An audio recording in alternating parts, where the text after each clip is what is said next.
You are unmuted.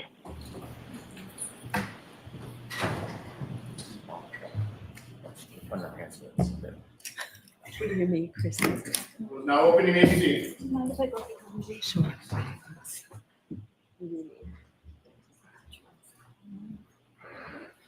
Thank you. So I was told council want to see me at sidebar? Sure.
We'll start with the required finding argument.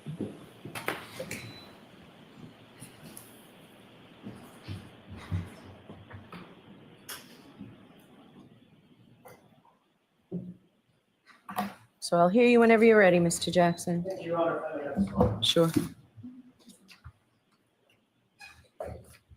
Thank you, Your Honor. We filed this morning a motion for required finding of not guilty under Massachusetts Rule of Criminal Procedure 25A. I think that's before the court.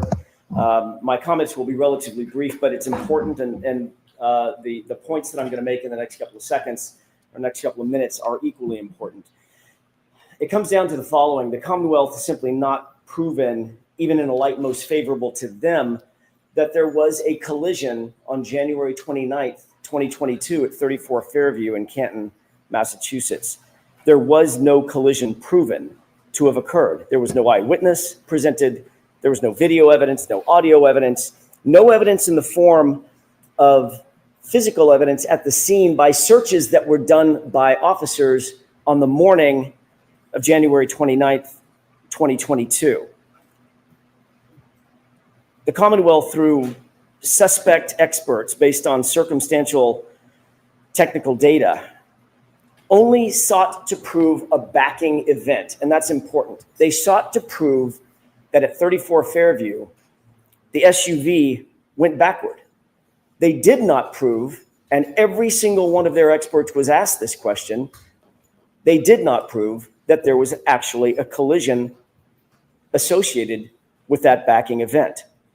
The Commonwealth experts said at best that the car went in reverse, and it was suspect whether it went in reverse at 34 Fairview or some other place, time, or date.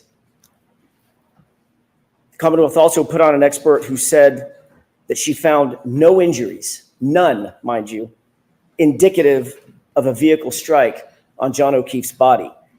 And she, Dr. Irini Scordibello, was arguably their most important witness. The Commonwealth cannot and did not say or prove a collision at a particular time, a collision at a particular place, a collision with a particular person, or that a collision even occurred on January 29th, 2022 at or around or at or after 12:30 in the morning.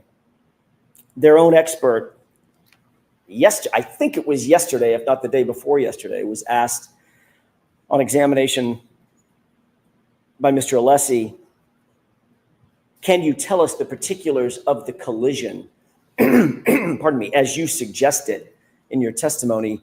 And his answer was, there's simply not enough evidence. He was asked specifically, why didn't you try to recreate the circumstances, the force impact? That's what you do, sir. You're a biomechanic expert. Recreate it for us. And he said, there's not enough evidence. There is evidence, however, that Brian Higgins and Brian Albert were sparring at 34 Fairview. There is evidence, however, that was just minutes, not hours, not days, minutes before John O'Keefe ultimately met his fate at 34 Fairview. There is evidence that Brian Higgins was love-struck, that he was jealous, that he was aggressively coaxing John O'Keefe out of the waterfall, that he was passively aggressively coaxing Miss Reed to engage with him rather than John O'Keefe. Again, there was not a single eyewitness to a collision. There was not even a single eyewitness to a backing event at 34 Fairview. The court will recall Jennifer McCabe testified that she basically watched the SUV the entirety of the time it was in front of the location at 34 Fairview with Miss Reed in the driver's seat. She saw it pull up once. She saw it pull up twice. She saw it pull up a third time. And then she saw it was gone. And at no time did she ever see the car go in reverse. She certainly didn't see the SUV go in reverse at a high speed. And she darn sure didn't see the car go in reverse at a high speed and strike a pedestrian. Her focus was defined enough to see thin tire tracks in a dusting of snow thin enough, I think the phrase was, to track a cat. That's how detailed she was in her observations, yet she did not see John O'Keefe hit by an SUV. She did not see John O'Keefe's body in the snow, in the yard, laying prostrate, a 216-pound, 6'1" man in the snow, directly in front of the SUV she was tracking the entire time. There are two other witnesses, Ryan Nagel, Heather Maxson. They both noted that John O'Keefe, not that they didn't see him, Your Honor, that John O'Keefe was not in the vehicle when they were behind it. The dome light was on. They could see inside the interior of the vehicle. Miss Reed was sitting there with her hands at 10 and 2, and the passenger seat, notably and markedly, was empty. He was not outside the vehicle. He wasn't standing. He wasn't sitting. He wasn't lying down. There's only one place he could be: inside the curtilage of the home, inside the house, or inside the garage. Not one witness that was inside the house, not one passerby, not one neighbor, not one plow driver ever saw John O'Keefe's body laying prostrate in the snow that morning. Not one. Not until Karen Reed found Mr. O'Keefe at about 6:03. And again, the Commonwealth's chief medical expert, Dr. Scortibello, their medical examiner, who's the only person that the court heard from or will ever hear from who actually investigated John O'Keefe's physical body, the only person to have physical access to John O'Keefe, testified he did not have any injuries consistent with being struck by a vehicle. But she did indicate that the injuries, as did the firefighters, the first responders, indicate that he had injuries consistent with a physical altercation. And certainly,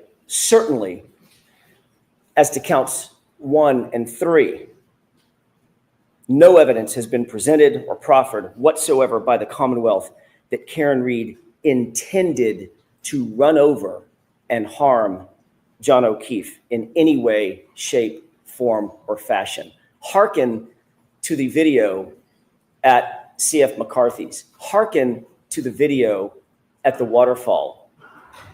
Every witness confirmed what our eyes could see.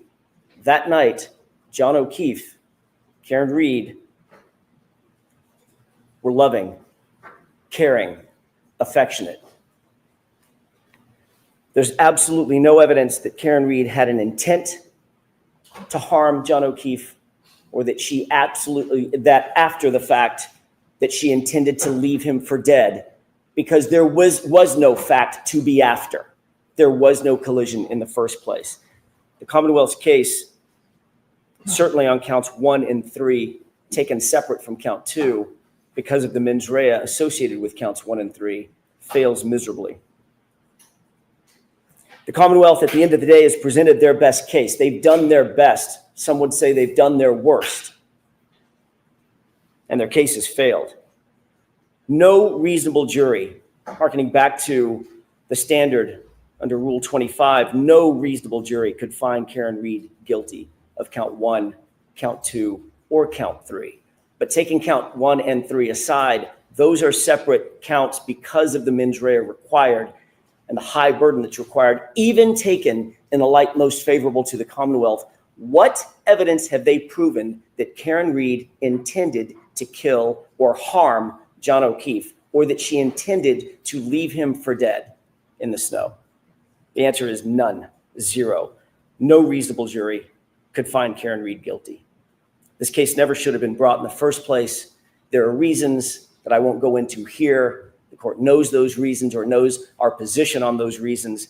This was a vindictive prosecution, and I believe that the court is duty-bound pursuant to the precepts of Rule 25A, as well as the principles of justice, to dismiss all 3 counts. And certainly, taking count 1 and count 3 aside, the court is duty-bound to dismiss those 2 counts.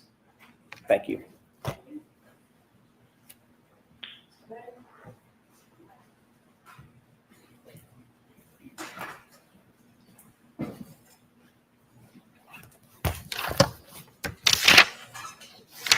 In a light most favorable to the Commonwealth, the first issue the court should look to is intoxication. The reasonable fact finder would find that the defendant was in fact intoxicated. Based on the serum conversion and based on Karen Reed's statements herself, you've heard many, many admissions by the defendant about her level of intoxication, which far surpassed the statutory mandate that she consumed alcohol in a way that would affect her ability to operate safely. Those are just two of the cornerstone pieces of intoxication, which are clear, light most favorable to the Commonwealth, a reasonable fact finder could find beyond a reasonable doubt. The evidence of collision is abundant. I do not want to go through an entire closing argument or rhetoric, but suffice to say there are taillight fragments from the defendant's own Lexus from her shattered right taillight that are found in Mr. O'Keefe's clothes. Mr. O'Keefe is left at the very spot where she expects to find him, according to her statements, where her car does a backing maneuver at least 24 miles per hour. He is left with injuries on his arm consistent with the damage to her Lexus right rear taillight. The scientific data is substantial. Telestream data, Apple Healthcare data, battery temperature data. And again, Ms. Reed's statements herself about clipping, hitting. The evidence of a collision in this case is overwhelming. It is a public way. Lieutenant Gallagher told us about Fairview as being a public way. And so as to the operating under the influence of alcohol, manslaughter, the conduct of driving in that forward and backing maneuver after being intoxicated meets clearly the standard for OUI manslaughter. Regarding second-degree murder, as highlighted in my opening statement, the defendant engaged in intentional conduct that was her maneuver of driving forward, stopping, and then driving back to Mr. O'Keefe on January 29, 2022. Under the conditions that night after being intoxicated, that conduct was intentional, and any reasonable person could find that her conduct that night created a plain and strong likelihood of death. There is no predicate of intending to kill or even intending to hit. There is clearly a plain and strong likelihood of death driving a 6,000-pound SUV forward and then back. In addition to state of mind, again, the defendant tells us herself. Through firefighter Becker, they're arguing, they're upset. We see the text messages, evidence of attempted breakup. And we hear the words of Karen Reed when she leaves numerous voicemails that night, and you can hear her voice. There are statements, I do not want to go through a summary of all of them, but statements from the defendant herself where she acknowledges an injury to Mr. O'Keefe. She's the last one with him, where to find him, and her hypothesis about hitting and clipping him. As to leaving the scene, again, the defendant tells us that when she leaves, he doesn't look mortally wounded. She leaves him, makes dozens and dozens of calls, but never goes back to help him and leaves him to die. And we heard from Dr. Wolf about the life-saving procedures that could have been initiated. The chance of survival was never given to John O'Keefe. All of those facts suffice under Lattimore, a light most favorable to the government, that a reasonable fact finder would find beyond a reasonable doubt, or could find beyond a reasonable doubt, each and every element of each and every one of these charges.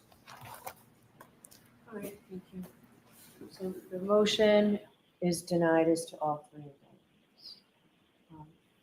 On the other topic that we were discussing at sidebar, I don't need to hear argument on that right now, Ms. Giannetti. I'd prefer to get started. I would like you and Mr. Brennan to talk to see about proposal. Thank you. So are we ready to bring the jury in? I did not ask you at sidebar. Are you ready for this witness, Mr. Brennan? Mr. I'm Du- ready. Okay, so, Thank you. all right, so we'll bring the jury in. That will take 5 minutes, Paul. All right, so we'll take the recess. All rise, please.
You are unmuted.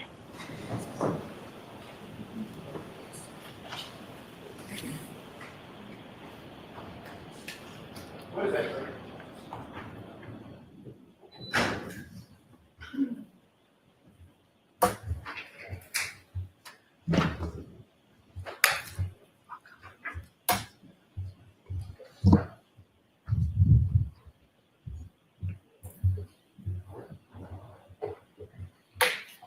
Hear ye, hear ye, hear ye. All persons have any business before the Honorable Beverly Canoni, Justice of the Norfolk Superior Court, and for the country of Norfolk. Draw near, give your attendance, and you shall be heard. God save the Commonwealth of Massachusetts. This court is now open. You may be seated. Good morning again, council. Good morning again, Ms. Reed. Good morning, jurors. Happy Friday. So I do have to ask you those 3 questions. Were you all able to follow my instructions and refrain from discussing this case with anyone since we left yesterday? Everyone said yes or nodded affirmatively. Were you also able to follow the instructions and refrain from doing any independent research or investigation into this case? Yes. Everyone said yes or nodded affirmatively. Did anyone happen to see, hear, or read anything about this case since we left yesterday? No. As you know, yesterday the Commonwealth rested, and as you know, the defendant has absolutely no burden of proof in this case. Does not have to put on a case, but I hear that you are. So your first witness, please, Mr. Jackson. Thank you, Your Honor. With the court's permission, we would ask that Matthew DeSober join us. Okay.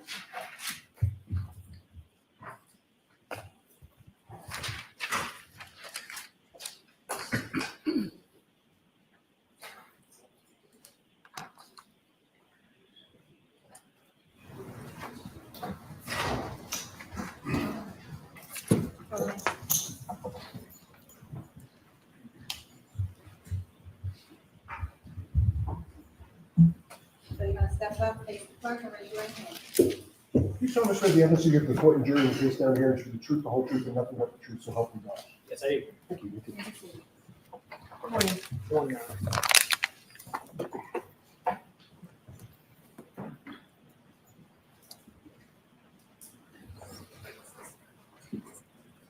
All right, Mr. Jackson, whenever you're ready. Thank you. Mr. DeSober, could you please state your full name and spell your last name for the jurors, please? Sure.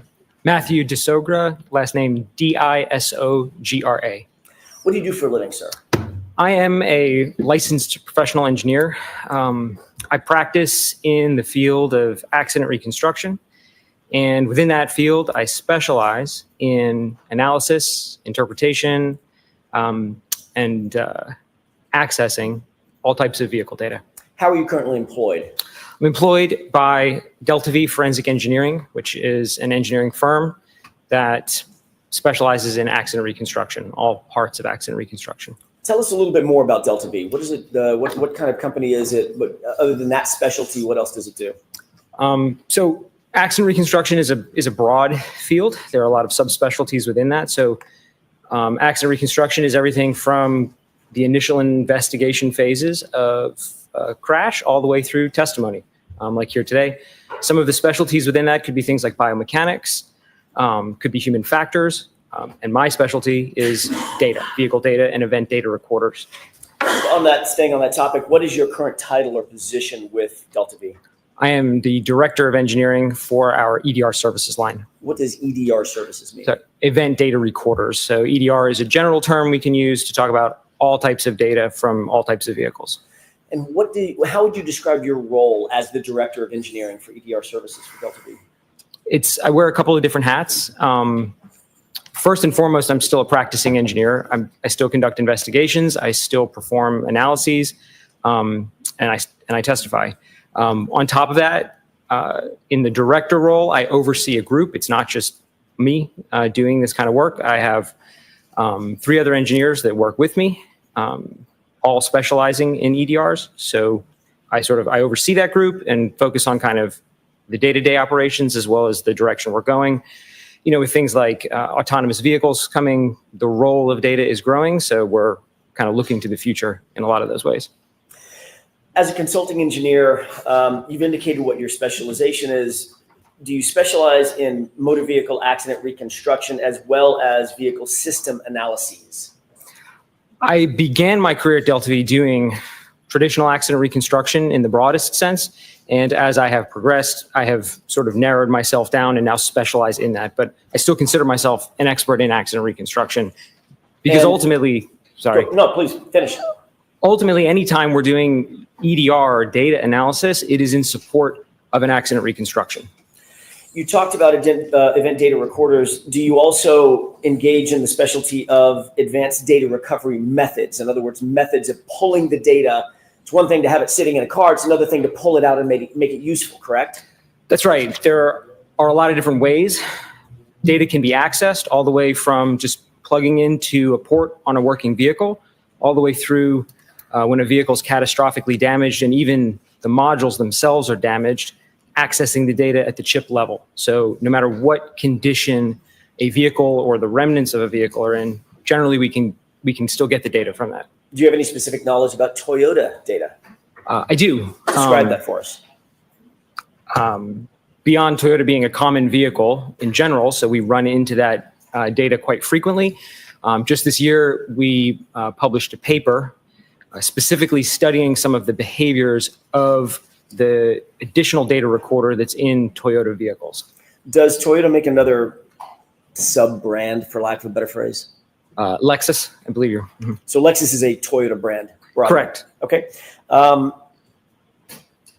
What is infotainment? It's kind of a combination of a couple of words, information and entertainment. What is infotainment data as it relates to vehicles, modern vehicles?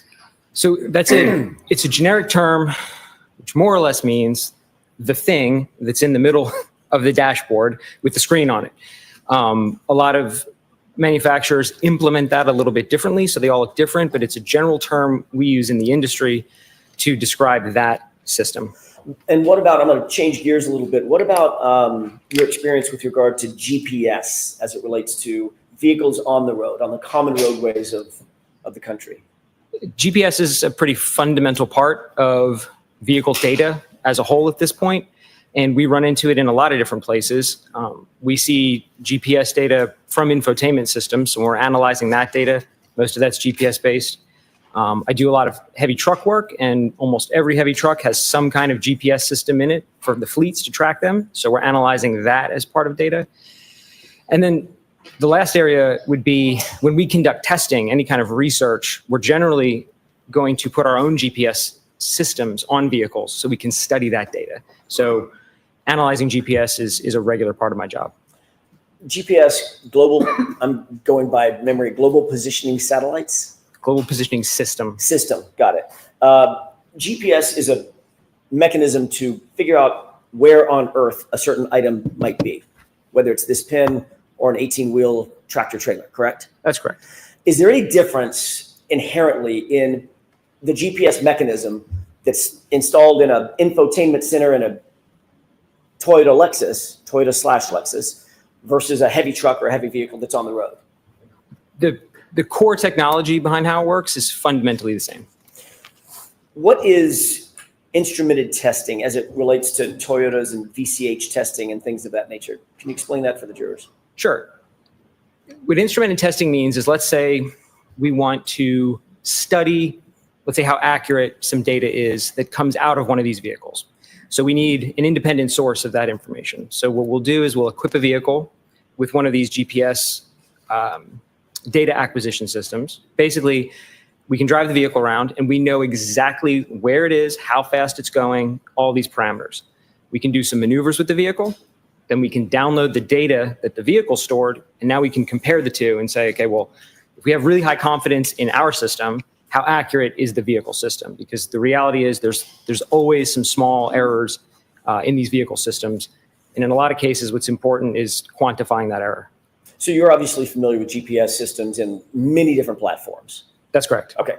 How many cases have you been a part of in terms of investigating and or analyzing infotainment center or infotainment system data? Infotainment specifically, probably around 30. And are you also familiar with engaging in some sort of analysis that's referred to as clock alignment? Yes. What is clock alignment? Clock alignment would mean that anytime we have a timestamp in any set of data, a singular clock value, there's a good likelihood that that's not 100% accurate. So clock alignment would mean finding an independent source of time to compare that to, preferably one that's more reliable, and then making the necessary adjustments so that time can be considered real time. How many cases have you been involved in that deal with clock alignment specifically? Thousands, over 1,000. That's a regular part of data analysis. Any data set that has a timestamp, it's normal. It's part of the analysis. It's really the first step is let's get that clock aligned. So it's something I'm doing regularly. And how long have you worked for Delta V? It'll be my 13-year anniversary next month, actually. Okay. These things that you just described that we've talked about for the last few minutes, these are all duties that you perform within the rubric of your employment as the director of engineering at Delta V, correct? Correct. Now let's shift gears real quick and talk about your education, training, and background that qualifies you to perform these duties that you just talked about. Go ahead. Oh, the road is open and it's yours. Certainly. So I began my academic career. I got an undergraduate degree in mechanical engineering from the University of North Carolina at Charlotte. I then went on and got a master's degree also in mechanical engineering from the same school.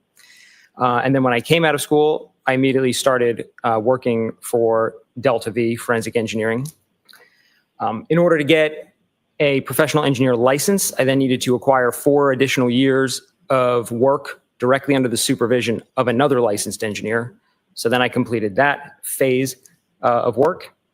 And then in order to maintain my license, I have to complete continuing education every year in the field that I practice. So you got both a Bachelor of Science, correct? Correct, Bachelor of Science. Did you mention the year that you got your Bachelor of Science? 2011. And you have a Master's Correct. in engineering. That is correct. And when did you secure that degree? 2013. You just mentioned engaging in continuing education. What is continuing education in terms of the engineering field or the reconstruction field in your world?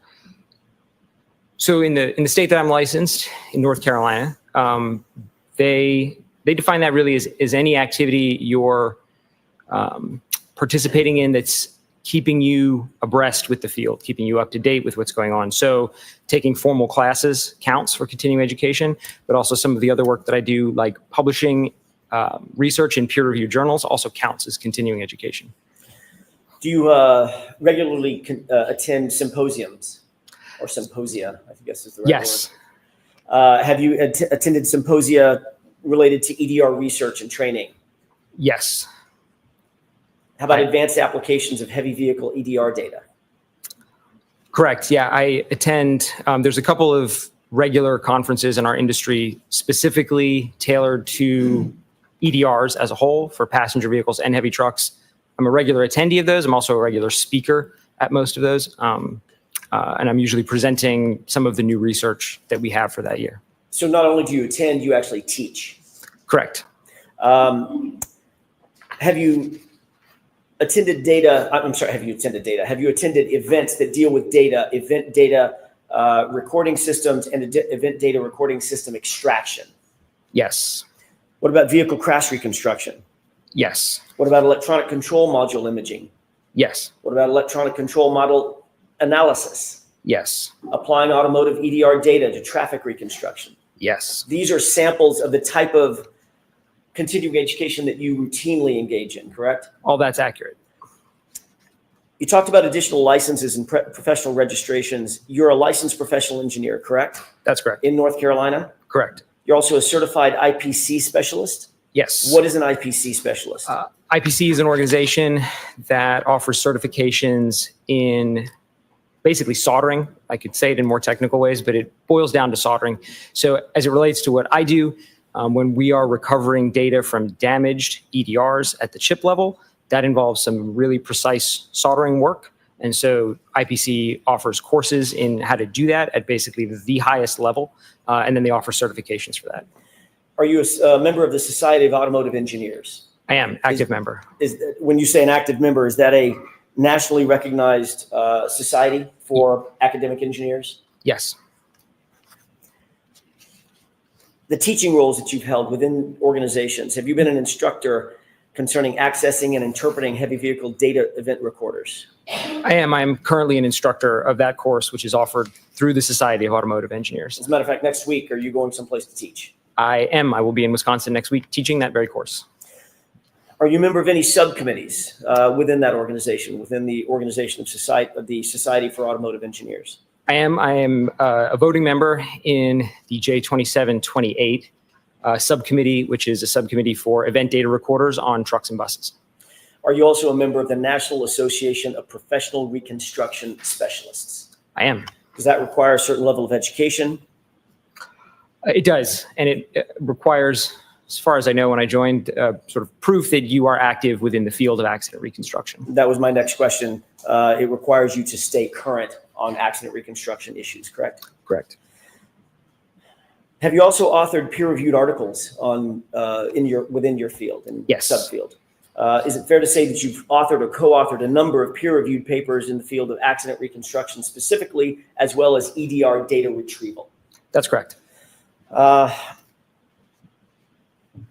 any of your peer-reviewed articles that you've either authored or co-authored specifically focused on Toyota vehicles? Yes. Can you name one, please?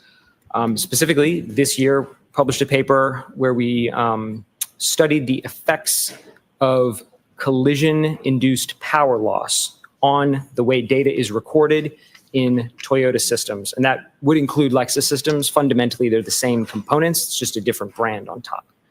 In January 2025, did you co-author a publication entitled Simulation of Vehicle Speed Sensor Data for Use in Heavy Vehicle Event Data Recording Testing? Mr. Jackson, you're going to have to repeat that. Of course. Sorry. In January 2025, did you co-author a publication entitled Simulation of Vehicle Speed Sensor Data for Use in Heavy Vehicle Event Data Recorder Testing? Yes, I was the lead author on that paper. When you're dealing with retrieving data from a vehicle, an EDR, an event data recorder, Toyota paper, whatever it might be, and that's a term of art, Toyota paper, correct? Sure. Does it matter if the vehicle is a heavy vehicle, a small vehicle, a passenger vehicle, a moped, or a skateboard if they happen to have an infotainment center on it? There are differences, of course, between the data that comes out of passenger vehicles and the data that comes out of heavy trucks, but there are also a lot of fundamental similarities to those. Like, for example, they all record vehicle speed. They all have accelerator pedals. They all have brake pedals. So a lot of the core data we're analyzing is very similar. In January 2020, did you co-author a publication entitled Chip and Board Level Digital Forensics of Cummins Heavy Vehicle Data Event Recorders? Yes, I did. Okay. And what was the fundamental, without getting into the granular details, the fundamental aspect of that paper? In that research, we introduced a new technique for getting data out of damaged modules. So, you know, they're either burned, they've been submerged in the water, they're crushed physically from impact. We demonstrated a new method to be able to get data less invasively, but still at the chip level. And we also demonstrated that we could translate that data from the chips outside of the software that was provided. So you could use the software and get the data that way. We demonstrated we could basically do it ourselves if we wanted to. Mr. DeSogra, have you been qualified in other courts to testify as an expert in the area of accident reconstruction, EDR data retrieval? Yes. How many times? Once. When was that? In New York. You were deemed qualified as an expert in that court in this field that you're talking about today. Specifically with as it relates to data, yes. I want to talk a little bit about what you were asked to do in this case. We asked to undertake a review of certain work performed by a person by the name of Shannon Burgess with Aperture LLC. Yes. Are you familiar with Aperture? Yes. Before you were asked to undertake that review, were you familiar with Aperture? Yes. Were you familiar specifically with Shannon Burgess? Yes. Were you asked to engage in any original analysis in this case? All of my analysis is fundamentally based on all of the data and the numbers provided in the Aperture reports. So More or less, the answer to your question is no. So you were asked specifically to give the court and the jurors clarity on data that Shannon Burgess had analyzed and provided a report about, correct? Correct. And that dealt with data obtained from Miss Reed's SUV, Karen Reed's SUV, correct? Correct. Did you in fact review Shannon Burgess's report summarizing his findings and conclusions regarding clock drift? That report was dated in January of 2025. Yes. And what did you do in that regard? I analyzed the methods that Mr. Burgess proposed for aligning the clocks in that report. Were you also asked at some point to review Judson Welcher's report and PowerPoint presentation regarding the timing of the text stream event known as 1162-2, 1162-2? Yes. Did you determine whether Dr. Welcher had based his report on Shannon Burgess's analysis? Yes. Before we get into that, I want to ask you a couple of questions about text stream events. So we're all talking sort of with the same vocabulary if we could. When I say text stream event, have you ever heard that called a trigger event? Yes. Are those sort of synonymous? The event, in order to be generated, has to be triggered by something. So, yes. You became aware in your analysis, I'm assuming that Dr. Welcher reported a trigger event at a particular time or span of time, correct? Correct. What span of time was that? I should say, what time was that? For which event? Just so For I'm the clear. 1162-2 event, sorry. Do you mind if I reference the slide? Because I don't have the number committed. With the court's to permission. Go my- ahead. Do you have a copy of it in front of you? I do, Your Honor.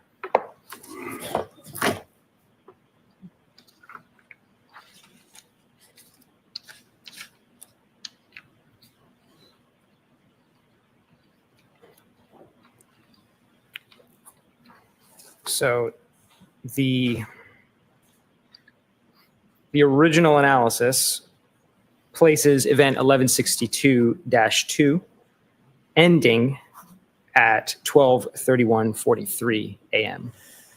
Now, Dr. Welcher, and this is what I want to talk about for just a quick second. Dr. Welcher indicated that the trigger event began at 12:31:38, correct? I believe so.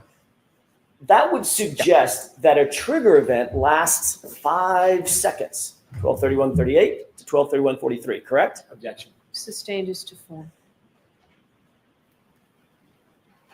Let me ask you this. Does a trigger event or does a text stream event last 5 seconds or 10 seconds? The trigger is a singular point in time. That's my question. All right, so if we're thinking about a trigger event, it's like that clap, snap, right? It's a point in time, not a series of, not a time span, correct? It's a singular point, correct? Okay.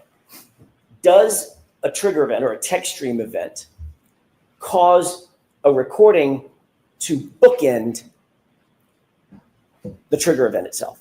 Yes. Explain that for the jurors so that we're very clear about that. Sure. So when an event is triggered, what we end up with is some data from before the event was triggered and some data from after the event was triggered. The way it does that is it's kind of always recording. And as soon as it sees a trigger, it says, aha, and it goes and it grabs the previous 5 seconds. That number can vary. It can be more or less than 5, but for the specific trigger we're talking about, it grabs the previous 5 seconds of data, and then it keeps recording for an additional 5 seconds, and that completes its recording phase. Right. So if Dr. Welcher indicated that the text stream event, the trigger, was at 12:31:38, would it be accurate if he said that trigger ended at 12:31:43? Objection. Sustained is to form. Is there any, if a trigger event is one point in time, one snap in time, would it be accurate to say that the trigger event itself lasted 5 seconds and ended 5 seconds later? It wouldn't be accurate to say the trigger lasted that long. That's my question. The event lasts that long, but the trigger is only one point within the event. The recording lasts that long, Right. correct? Correct. So in other words, it captures, or does it? Let me ask you this. Does it capture 5 seconds before and 5 seconds after? But the trigger event is the singular point right in the middle.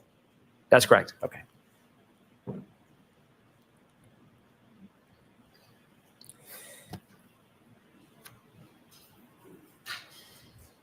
If we were to calculate the window between the trigger event or the text stream event and a lock event on John O'Keefe's phone, you analyzed both, correct? Or you reviewed both, correct? Correct. Would you calculate from the point of the trigger, would you calculate from 12:31:38, that point in time, and I'm using the tip of my pen to represent the point, at 12:31:38, or would you calculate it from 12:31:43? Customarily, when we're doing any analysis, we're referencing everything off of the trigger. That's the normal way. Everything in the aperture reports was referenced off of the end of the event. So Of the recording event, of the recording event. not So, the trigger. Correct. And I didn't correct that. I just went with that convention for all of the analysis I did. But you noted it, correct? Correct. And you noted that that would be 5 seconds inaccurate. I'll withdraw it. I'll ask it a different way. What would be the effect of timing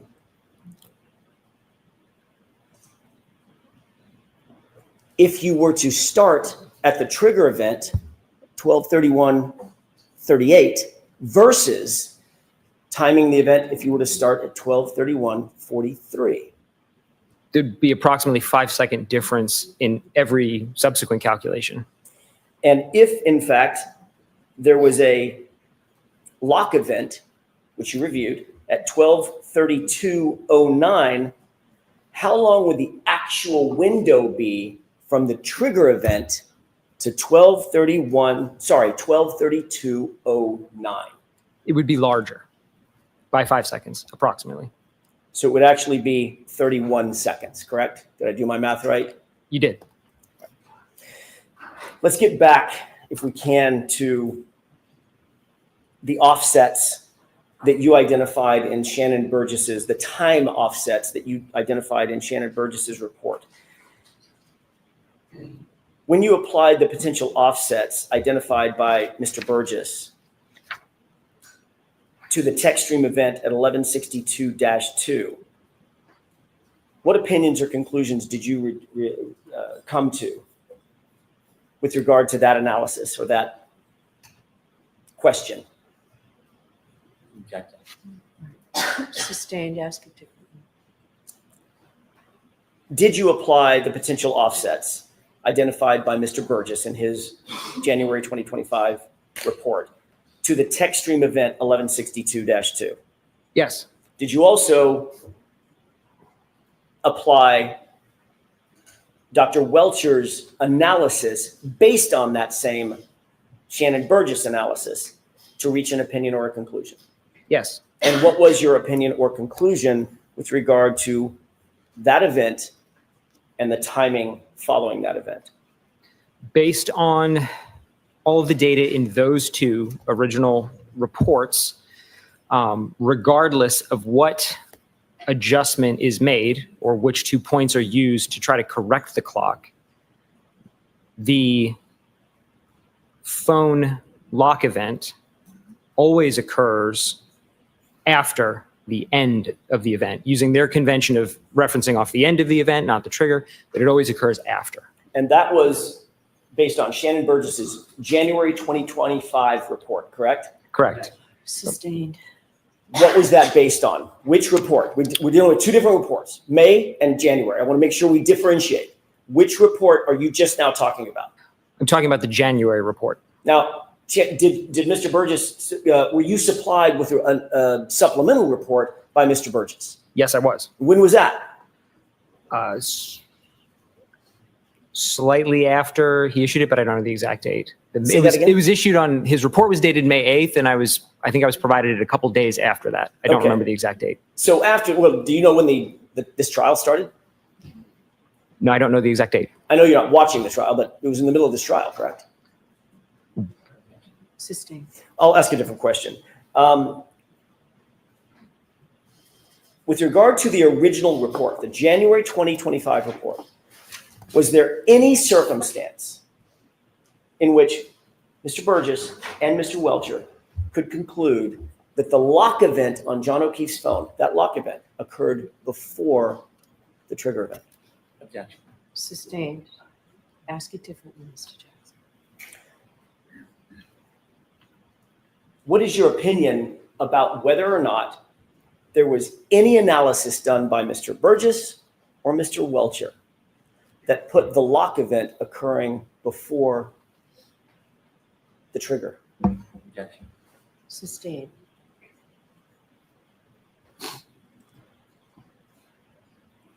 May we approach, Your Honor? Yes.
May I, Your Honor? Yes. Thank you. Back to my question. Was there any circumstance based on your review that if the tech stream event occurred at 12:31:38, that there was any circumstance that the lock event occurred before that trigger event? There was not.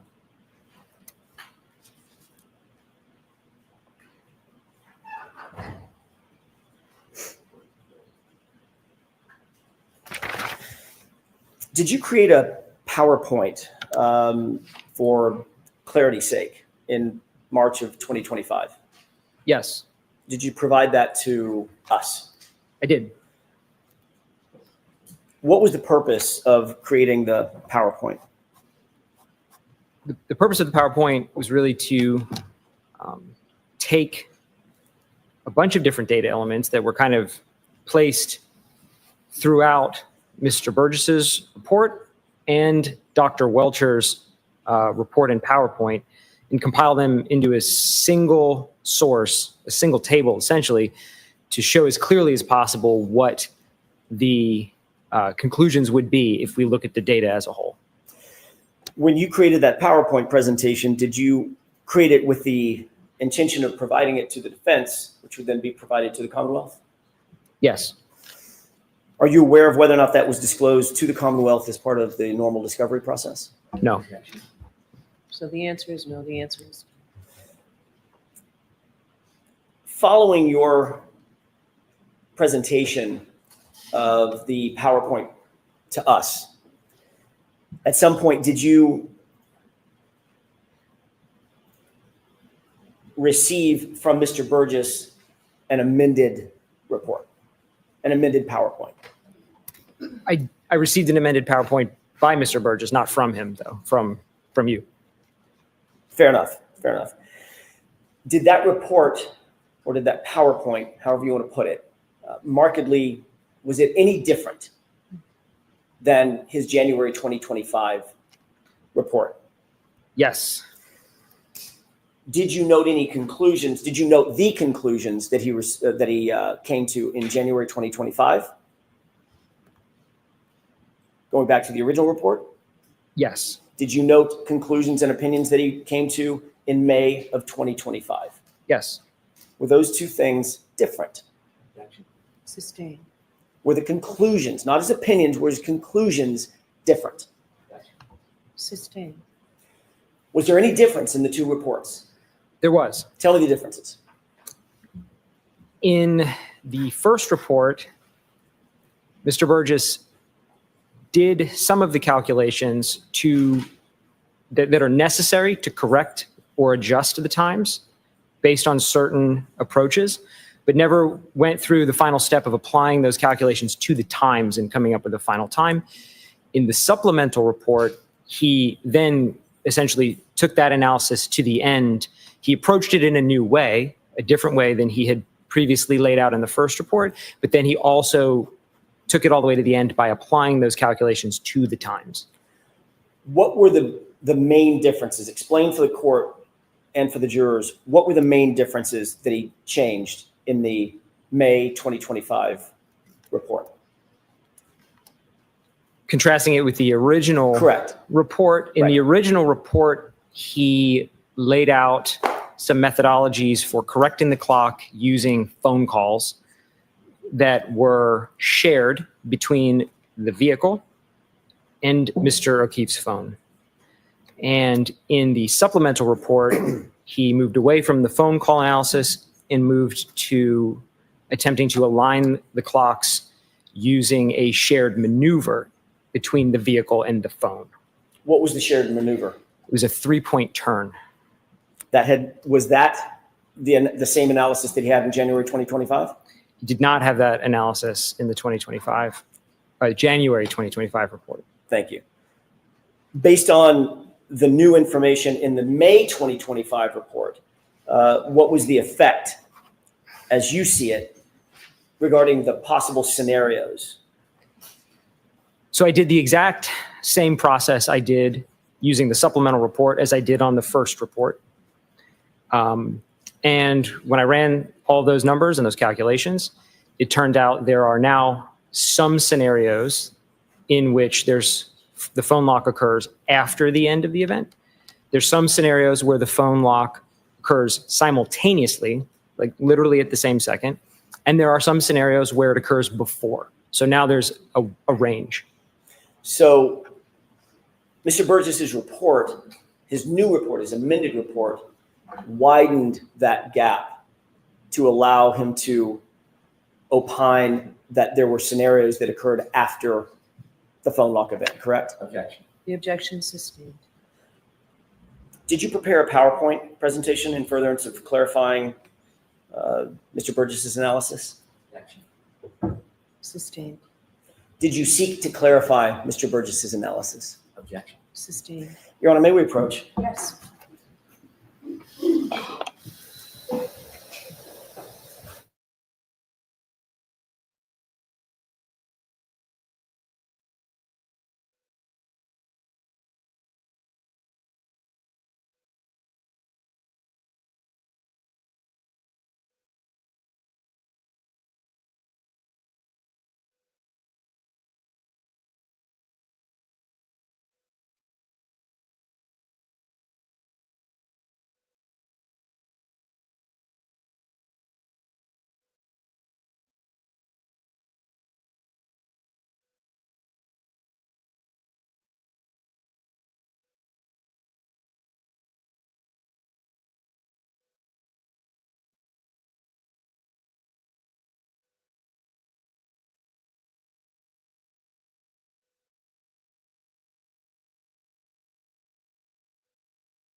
May I? Yes. Did you prepare a PowerPoint presentation in furtherance of your analysis? Yes. What was the reason, and what was the purpose for your PowerPoint presentation? I needed to include in my analysis the approach and the conclusions from the supplemental report by Mr. Burgess. May I have a moment, Your Honor? Yes. May I approach? Yes. If you would mind taking a look at that document, it's a multi-page document I just handed you, and just flip through it and let me know once you've familiarized yourself with it.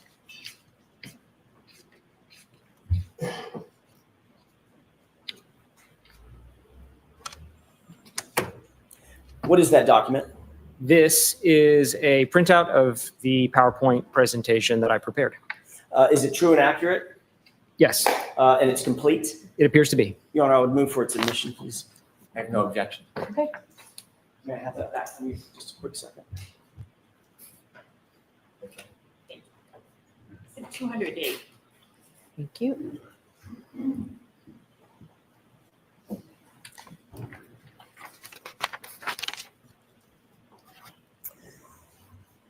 Your Honor, permission to display the PowerPoint presentation? Okay. Mr. DeSober, can you still see with the lights off sufficient to see what's on the screen and what's in front of you? Yes. Okay. Do you recognize what's on the screen? Yes, What is that? that is the title page of the PowerPoint that I prepared. And what is how would you describe the PowerPoint?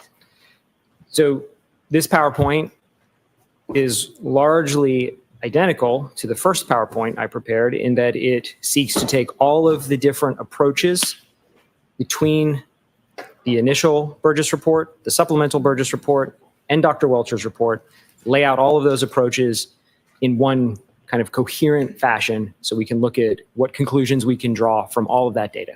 With court's permission, can we go to slide 2? Yes. Mr. Jackson, you can just use this PowerPoint. It's in evidence. You don't have to ask slide to slide. Thank you, Your Honor. Taking a look at this next slide, what is this? What are we looking at? This is a slide from Dr. Welcher's presentation that I was provided. Specifically, this is his slide number 33. And what does it show?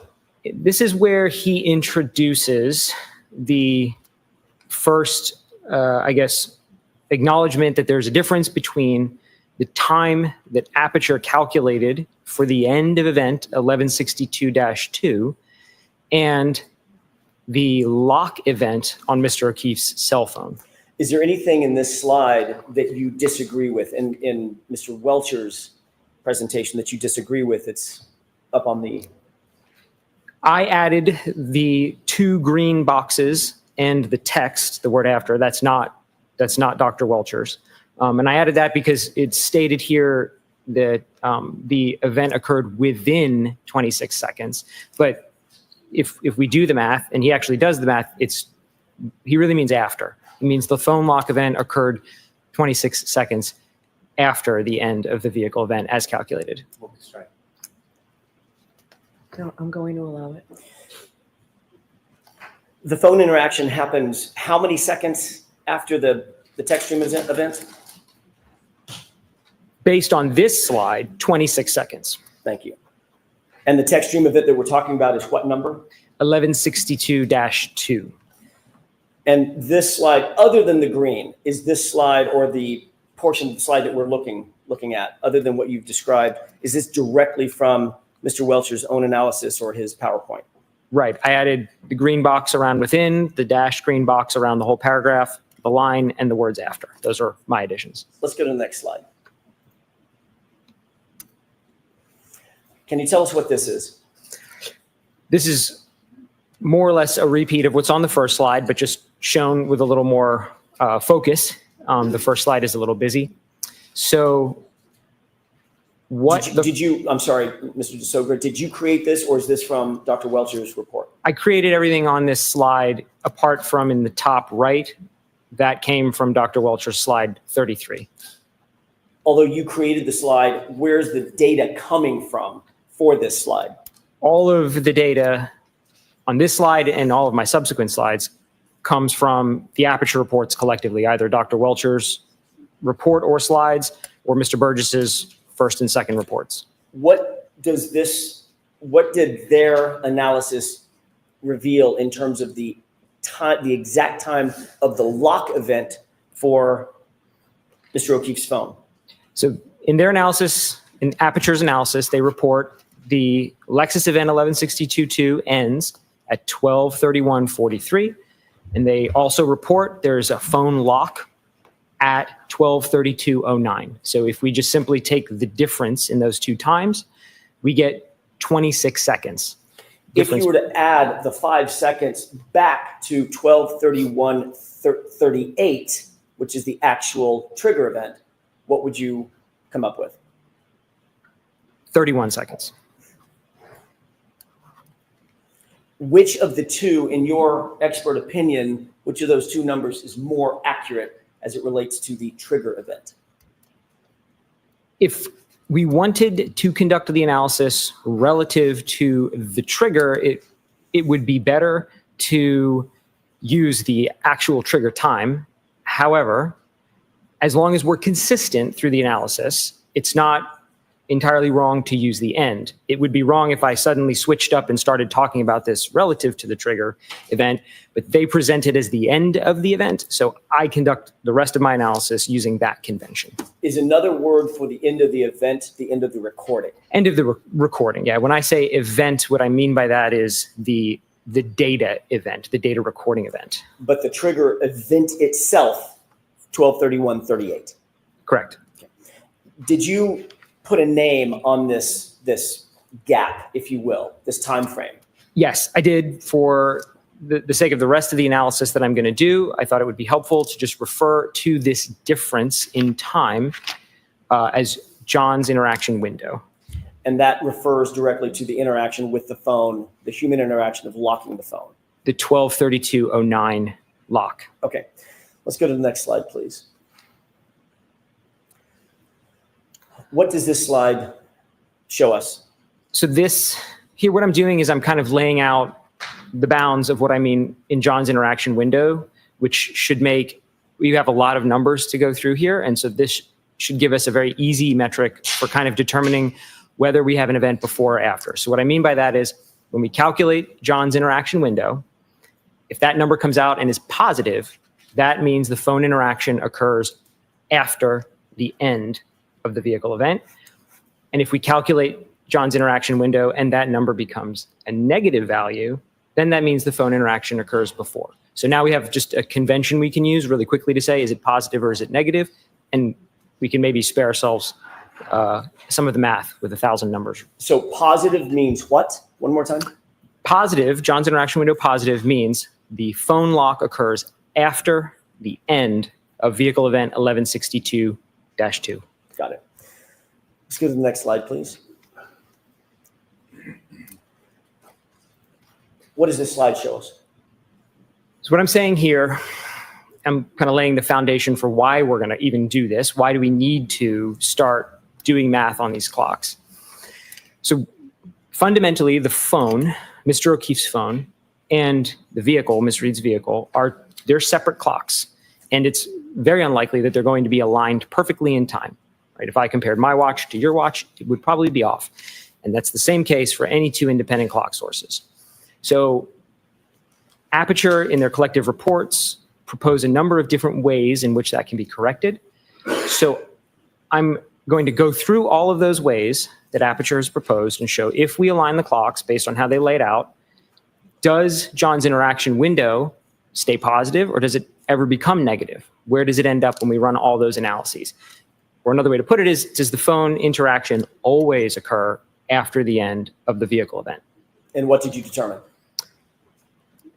Based on the initial reports, Yes. the phone interaction always occurs after the end of the vehicle event.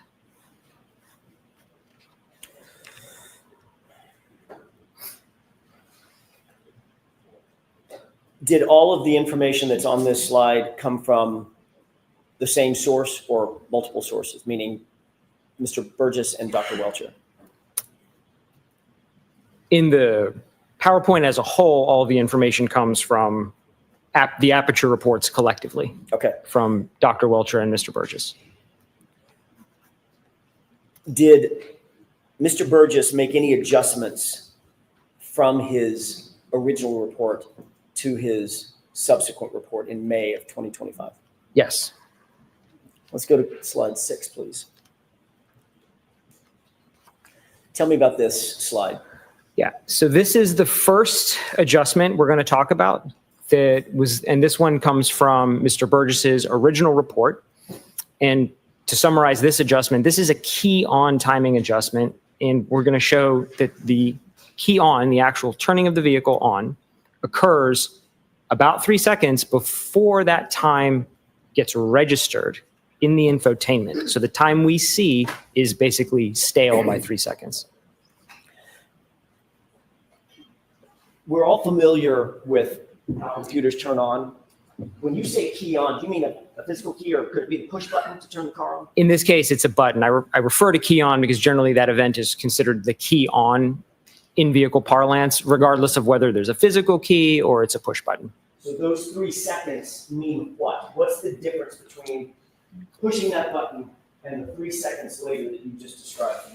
It means that when we're trying to use the timestamps that were recovered from the infotainment system that show when the vehicle was keyed on or turned on, that the vehicle was actually or likely turned on 3 seconds before that. Do you know where the 3 second conclusion came from in Mr. Burgess's report? That came from the testing that Aperture conducted with the exemplar Lexus that they purchased. Was there anything in the report that indicated testing, this type of exact testing on Miss Reed's actual Lexus? No. Do you have an opinion as to whether or not all Lexuses, at least of this make and model and year, would have the exact same 3 second delay? Or could that be different? It could be different in their testing. In their testing, they only tested one exemplar vehicle. So I think there was a solid foundation that the exemplar that was used exhibited this 3 second delay. It was a very close match in terms of part numbers and software versions to Ms. Reed's Lexus. But without any kind of testing of, let's say, a second vehicle, a second exemplar, we wouldn't know. We wouldn't have any basis to say it must be 3. We could test a second vehicle and it could be 5. So we say, well, there's a delay, but it varies vehicle to vehicle.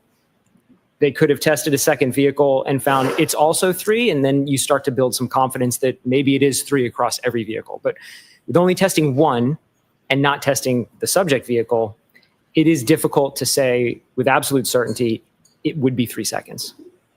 What is your opinion about best practices with regard to trying to create this gap for purposes of coming to an opinion or an analysis? So because we don't know whether or not this specifically would apply to Ms. Reed's vehicle, the best way to conduct that analysis would be to do the entire thing with the key switch adjustment at 3 seconds. Because if we're going to use a value, 3 is the most reasonable one because that's the one shown in testing. But we should also do the entire analysis without it in case we feel that that's the most appropriate. So in fact, that's what I do and will show is I ran the analysis both ways, with and without, to be as conservative as possible. Did your review of Mr. Burgess's report indicate that he ran the analysis both ways? He did not. Let's go to slide 7. What are we looking at here? This is an excerpt from Mr. Burgess's original report, his page 28 and his page, there's a screenshot also from his page 30 at the bottom. And this is where he states in that report that when they were doing the testing with the exemplar, they observed across 4 different key-on cycles this 3 second difference. So what I mean by that is they had a video camera in the car that had a timer on it. And so in the video, you can see the button pressed. So in their testing, for example, they pressed the button at 21:48:05, and that's sort of nailed down. When they went back and downloaded the data from the infotainment, the key on was logged in the infotainment as 21:48:08. So there's the 3 seconds. That's where they're getting that from. And that's what he states highlighted in red there. It's a little hard to read, but it basically says the average across 4 runs was 3 seconds. The 3-second delay, was that actually in his report? This is the only point in the report it's mentioned. And I guess what I'm asking, it was an inartful question. The portion to the left, is that his report or your report? That is his report. Everything on the left-hand side of this slide comes from Mr. Burgess's report. So the 3-second delay was noted in his report. It was noted. Did he apply the 3 seconds in his analysis? He did not. Did he indicate in his report why he ignored that 3-second delay? He did not. Sustained as to that question. I'll rephrase it. Strike the answer. Did he indicate in his report the reason that he did not apply the 3-second correction? He did not. When you do apply the 3-second correction, what do you come up with as it relates to the 26 seconds from the end of the recording? So the positive 26-second window, if we only apply the 3-second key on, grows to positive 29 seconds. If you applied the same 3 seconds to the trigger event time, now what does the gap? That gap would grow to a positive 34 seconds.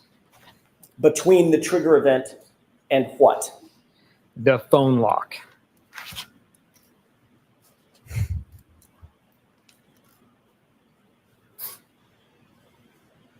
In your opinion, was it best practice to not account for that 3-second delay between the on switch and the data coming on? Sustained, ask it to. What, in your opinion, would be the best practice in terms of this 3 seconds that was noted in the exemplar vehicle? The best practice would be to run the analysis with that adjustment included and without that adjustment included. Because like I stated, without testing of an additional vehicle, we really don't know if the 3 seconds is just a specific behavior of that exemplar or if it's representative of all Lexuses of this type. Let's go to slide 8, please. Tell us what we're looking at in this slide. So now we're going to get into the next adjustments. That first adjustment we just talked about was really a vehicle-to-vehicle adjustment. We haven't talked about the phone yet. We're going to get into the phone now and talk about aligning that. But we had to get through the internal adjustment that has to get done first. Now we're going to look on the subsequent slides here at all of the different ways the Aperture reports compared the vehicle to Mr. O'Keefe's phone. Is there any additional adjustment that you believe should be made? The Aperture reports lay out 2 methodologies for adjusting. There is a methodology based on phone calls, and there's a methodology based on the 3-point turn. And where did you get that information from? From the Aperture reports. In Mr. Burgess's original report on differentiating, the January report, which did he use to determine his determination of the clock skew? In his initial January report, he never actually takes the calculation to the end by applying the differences in times to the calculated time for 1162-2, but he does do the math, which I'll show, for the differences on these phone calls. In terms of Dr. Welcher's report, did he identify a GPS point of 154 at all? Yes. How did he describe that GPS data point? He describes in his initial PowerPoint slides as 0.154 aligning with the end of vehicle event 1162-1, talking about a different event now. This is the 3-point turn event. So he uses that as an anchor point. And that anchor point, you said, was the end of the text stream event, or the end of the recording of that text stream event. Correct. The aperture reports consistently reference everything from the end of the events. Let's go to slide 9, please. What are we looking at here? On the left is an excerpt of page 33 from Mr. Burgess's initial report. And what he shows here is he has identified 7 call logs that exist both in the infotainment from Ms. Reed's Lexus and in Mr. O'Keefe's phone. He puts them in a table form. Then he actually goes on and calculates the difference between those 2 times. So that's what I meant by he sort of does the math. He makes my job a little easier, and the numbers are already there.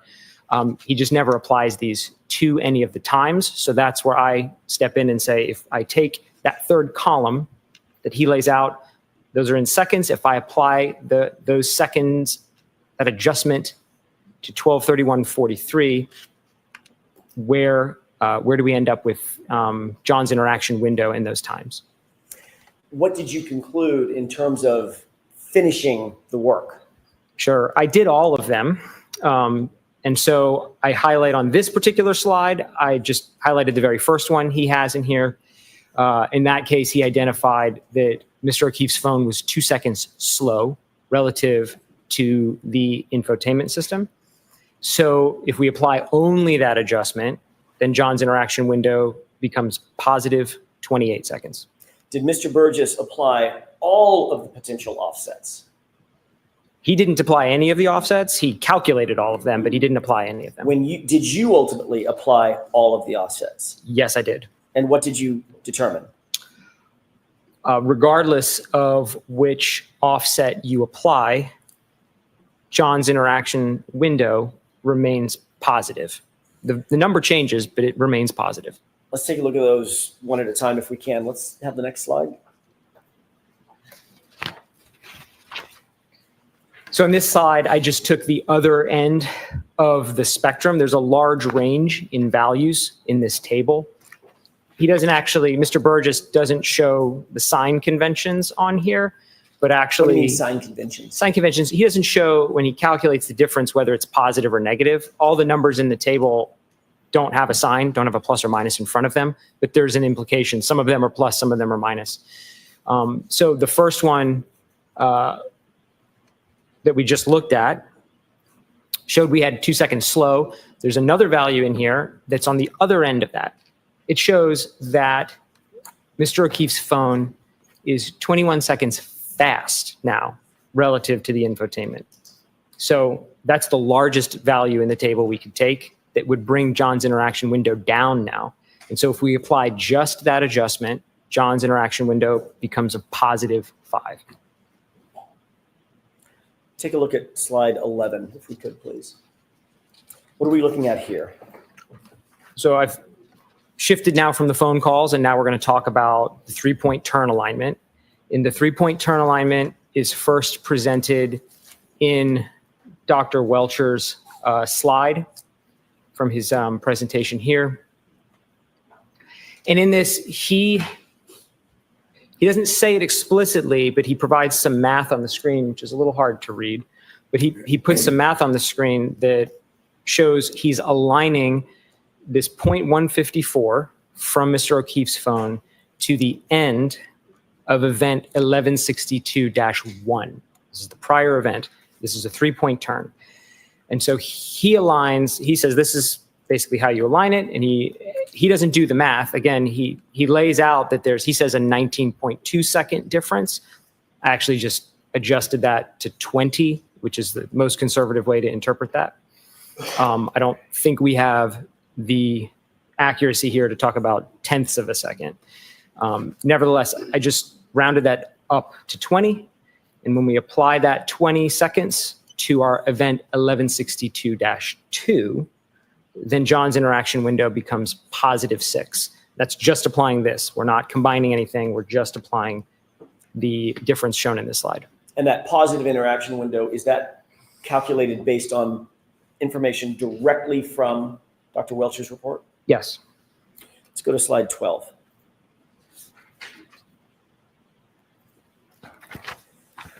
What are we looking at here? What is this table? This is a table I made.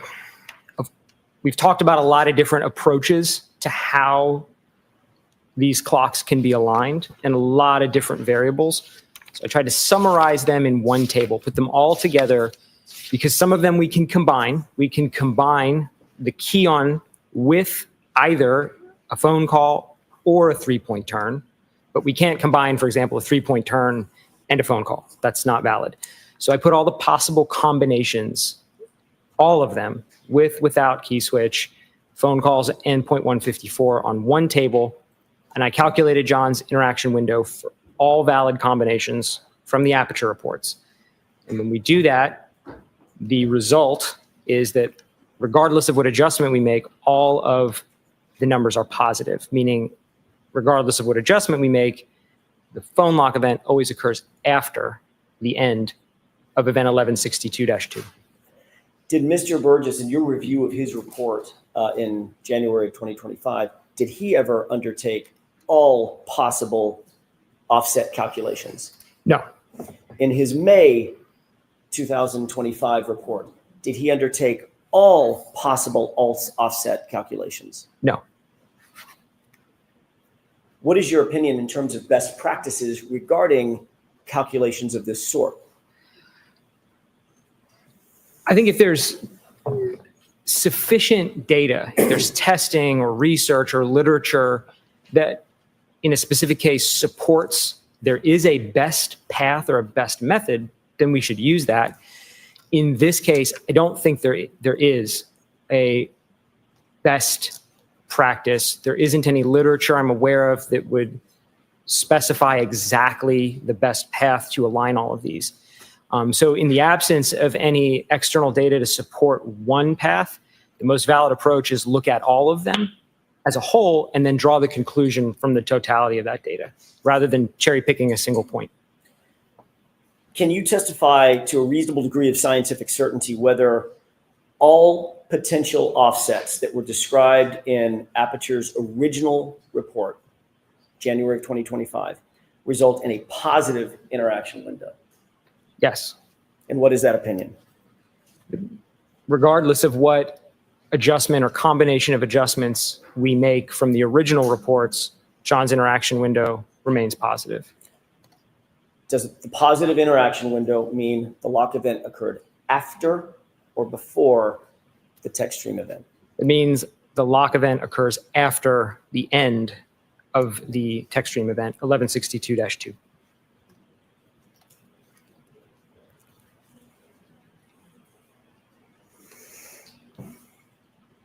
You've already indicated that you received a second report, May of 2025, correct? That's correct.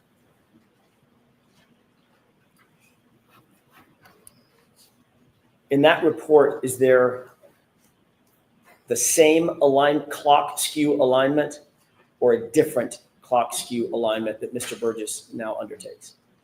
Mr. Burgess undertakes a different alignment in that report. Let's go to slide 13. Describe what we're looking at in this slide. So what I have here on the left is a screenshot of page 42 from Mr. Burgess's supplemental report. And so now he's done two things new here. He's identified a new method for aligning the data based on the 3-point turn. So now he's kind of following where Dr. Welcher started, but he's approaching it a little differently.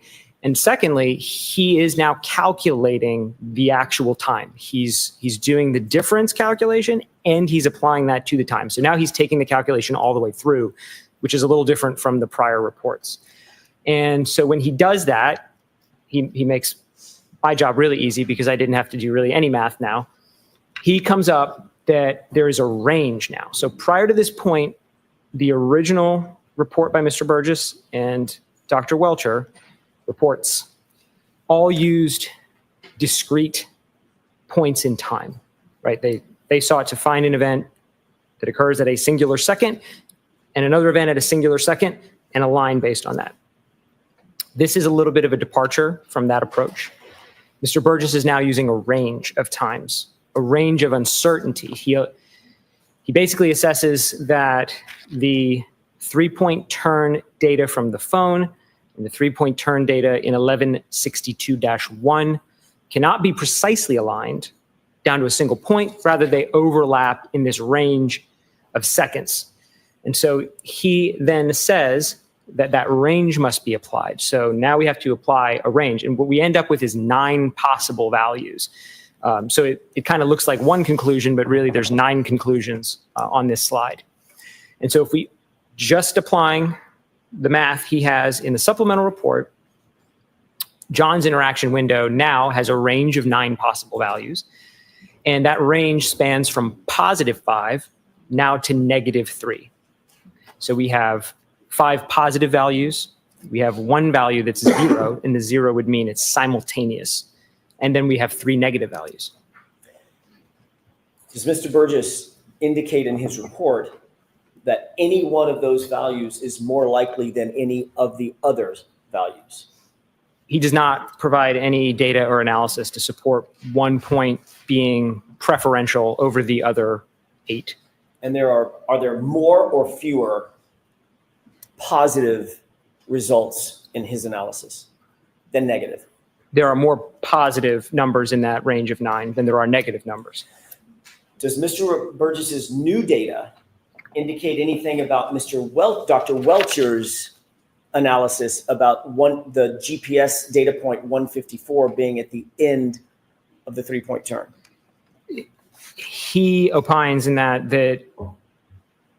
aligning the 3-point turn on a singular point is not, and I'm paraphrasing because I don't know the exact way he states it, but not the preferred method. Is Mr. Burgess's analysis consistent or inconsistent with Mr. Welcher's determination that GPS point 154 was at the end of the text stream event? Objection. Sustained. Does Mr. Burgess in his report indicate whether he agrees or disagrees with Dr. Welcher's analysis? I don't remember specifically.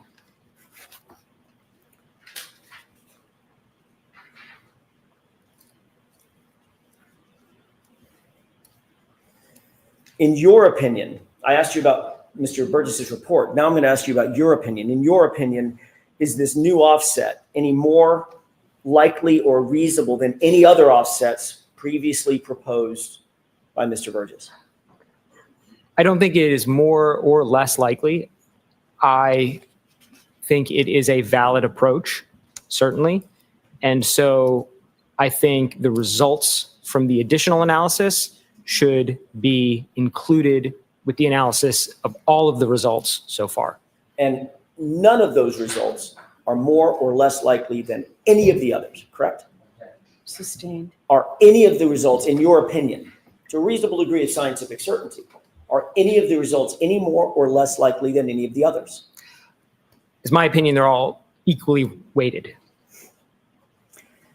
Did Mr. Burgess account for the 3-second offset that we talked about earlier in his May 2025 report, his new report?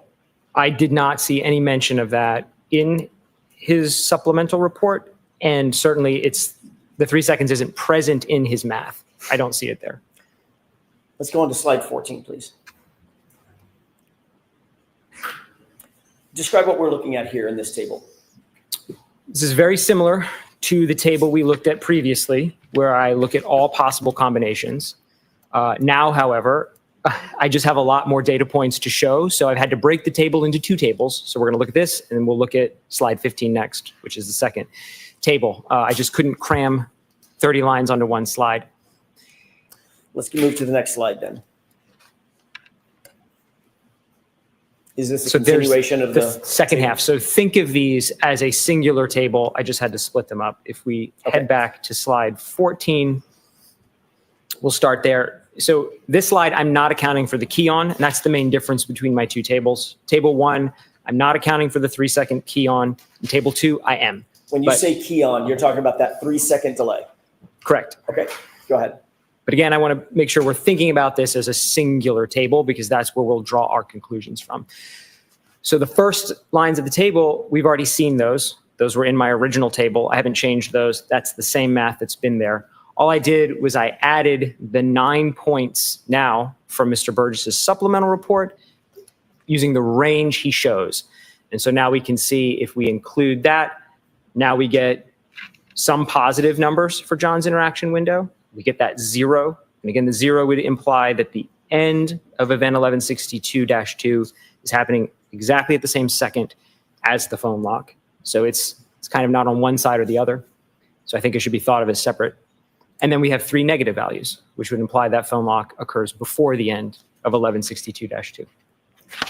And did you already mention the simultaneous, the one that was simultaneous? When John's interaction window is 0, correct? 0. That would imply simultaneity. All right, is this 14 or 15? This 14, let's move to 15. Now, this is Same. a continuation of that. Mentally, we'll just continue that same table? Correct. Okay, Just a continuation. Imagine in your mind is just rows 16 to 30. okay, And it's the same thing, same format, except for now we're just adding in that key on adjustment because again, I think the analysis should be run with and without it. And so now when we run this with the key on adjustment, we get 14 of these 15 are John's interaction window is positive to various degrees. And one of them, it's 0, again, simultaneous. And there are no negative values with this adjustment. can we go to the next slide, 16, please? What are we looking at here? This is the summary then of that table, kind of a verbal summary of the giant 30-line table now. And if we look at all of the possibilities from all of the Aperture reports collectively, then we can draw some pretty straightforward conclusions. 25 of those 30 possibilities result in interaction with the O'Keefe phone after the end of event 1162-2.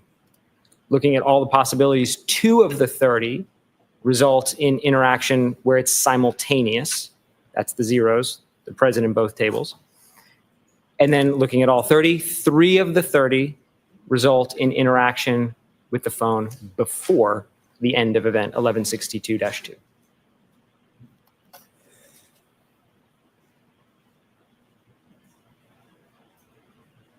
Do you have an opinion as to which of these particular offsets that you've described, these 30 possibilities, should be applied in this case? No. Why is that? Each of the approaches have their own individual strengths, and each of them have their own individual weaknesses. And there is not really any published literature, any research, or any testing done that I'm aware of that would suggest one really stands head and shoulders above another one of the methods. So I think the most fair way to present it is to look at, again, if we combine everything together, then we can draw some conclusions like this in terms of how many of the total result in one outcome or another. Is every data point that we're looking at and that you've been talking about, are these all drawn directly from Aperture's reports? That's correct. I have not proposed any methods for aligning the clocks myself. All of the methods that comprise these 30 are from the Aperture reports themselves. Based on your analysis of the Aperture, or your review of the Aperture analysis, is there any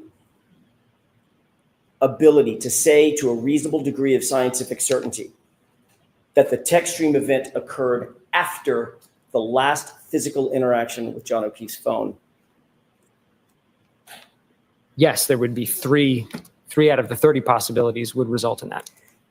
Do you have an opinion to a reasonable degree of scientific certainty that it did happen after the text stream event? Sustain.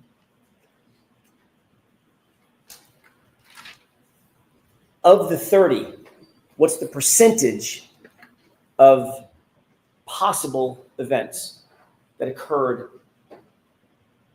possible scenarios, I should say, wherein the text stream event occurred after the last interaction with John's phone?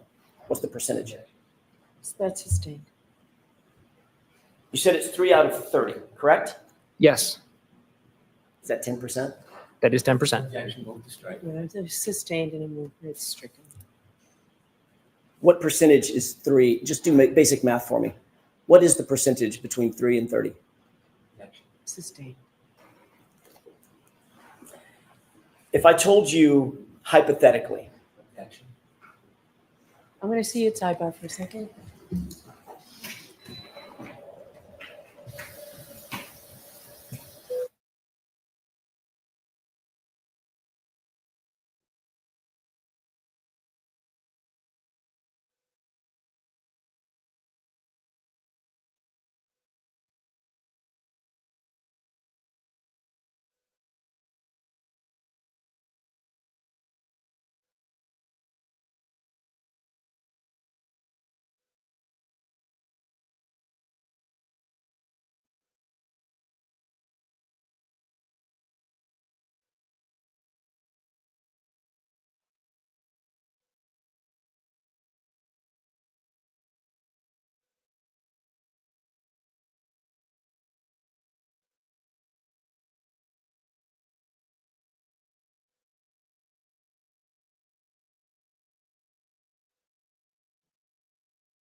following your analysis of the totality of the possible scenarios, did you come to a conclusion that the vast majority, let me rephrase that, did you come to any conclusion about the numbers as they relate to the positive interactions versus the negative? And when I say positive versus negative, I'm talking about the phraseology that you used. John's phone interaction being in the positive side versus John's phone interaction being in the negative side. Yes. And what were those? Of the 30 possibilities, 25 of them, it's a positive. John's interaction window is positive for 25 of them. And only 3 were negative? Correct. Only 3 were of the 30 were negative. Okay, we can take that slide down. Is there a data recorder on the Toyota SUV that we've been talking about, that 2021 Toyota SUV 570, that's designed to record impact? Yes. What is that What is that mechanism? That would be the airbag control module, The ACM? ACM. Did you Correct. look at that? I was provided a copy of the download from the ACM. What did the data recorder indicate, if anything, related to any impact on January 29th, 2022? There were no recorded events whatsoever on the ACM. Did the vehicle control history record whether there was any history of a collision on that car, ever? No. What does the vehicle control history record specifically? It records a lot of operational parameters about the vehicle. What I mean by that is it records things like what the driver is doing, for example, steering wheel angle, accelerator pedal position, whether the brake is being pressed. It also records what the vehicle is doing, for example, speed or the engine RPM or the accelerations of it. Does the TechStream data event indicate that there's a, and I'm talking about very specifically the TechStream data, does that indicate whether or not there's a collision in the car? No. Does the TechStream data event mean that if you find a TechStream data event or a trigger event, does that mean that the airbags are deployed? No. Does it mean that the vehicle impacted with something solid? No. Does it mean that the vehicle impacted with a pedestrian? No.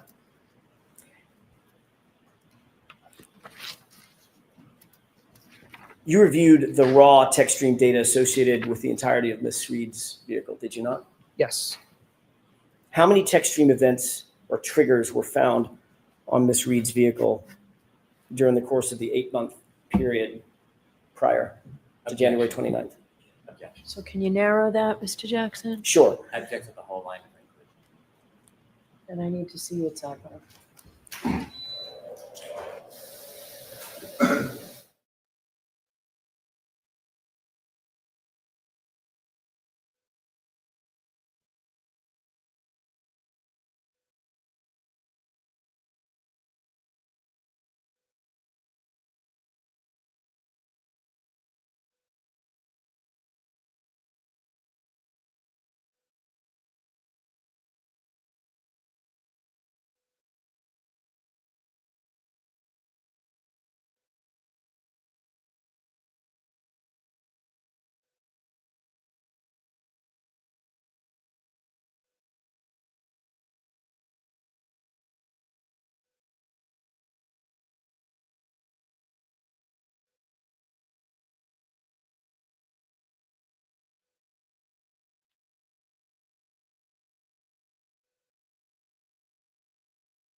Mr. Jackson, how much longer? I'm just trying to figure out. I'm wrapping it up, Judge. Okay. It's not going to be long. A few more questions. I'm not curbing you in any way. We just. Understand. Respectfully, it won't be very much longer. You reviewed the tech stream data, otherwise known as the triggers, for the entirety of Ms. Reed's vehicle, correct? Yes. How many trigger events did you find in the life of the car? Not counting 1162-2. Let's stop there. Right. Prior to 1162-2, there were 19 prior events. And 19 total events, correct? Correct. And how many collisions were clocked by any recorder on that car? None of the events were triggered by a collision.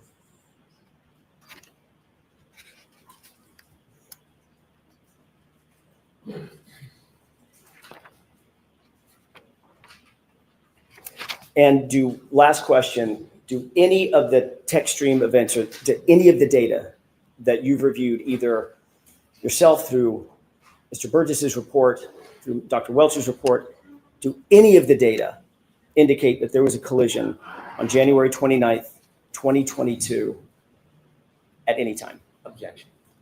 Ask it differently. What did you find in terms of, I want to narrow this question to January 29th, 2022. What did you find in terms of any data regarding a collision? Neither of the events that occurred on that date were triggered by a collision. Thank you. May I have just a moment, Your Honor? Okay.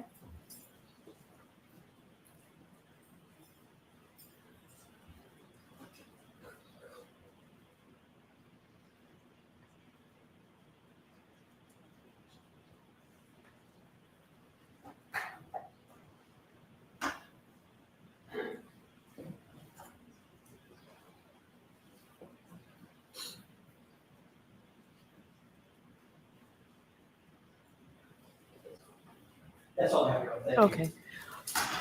Jurors, we're going to take the morning recess. There's some things that I need to do with the lawyers. That we'll have you come back at 12. Question, jury.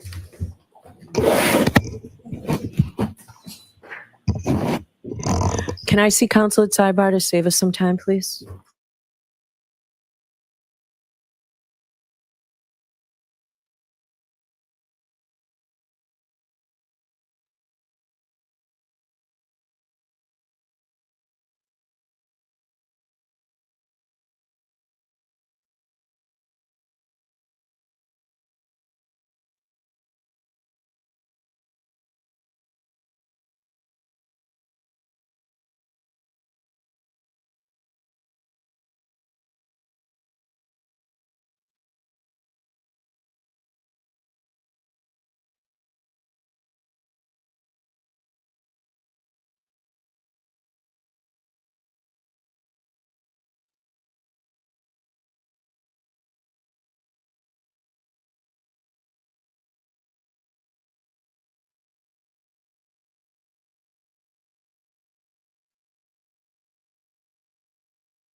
All right.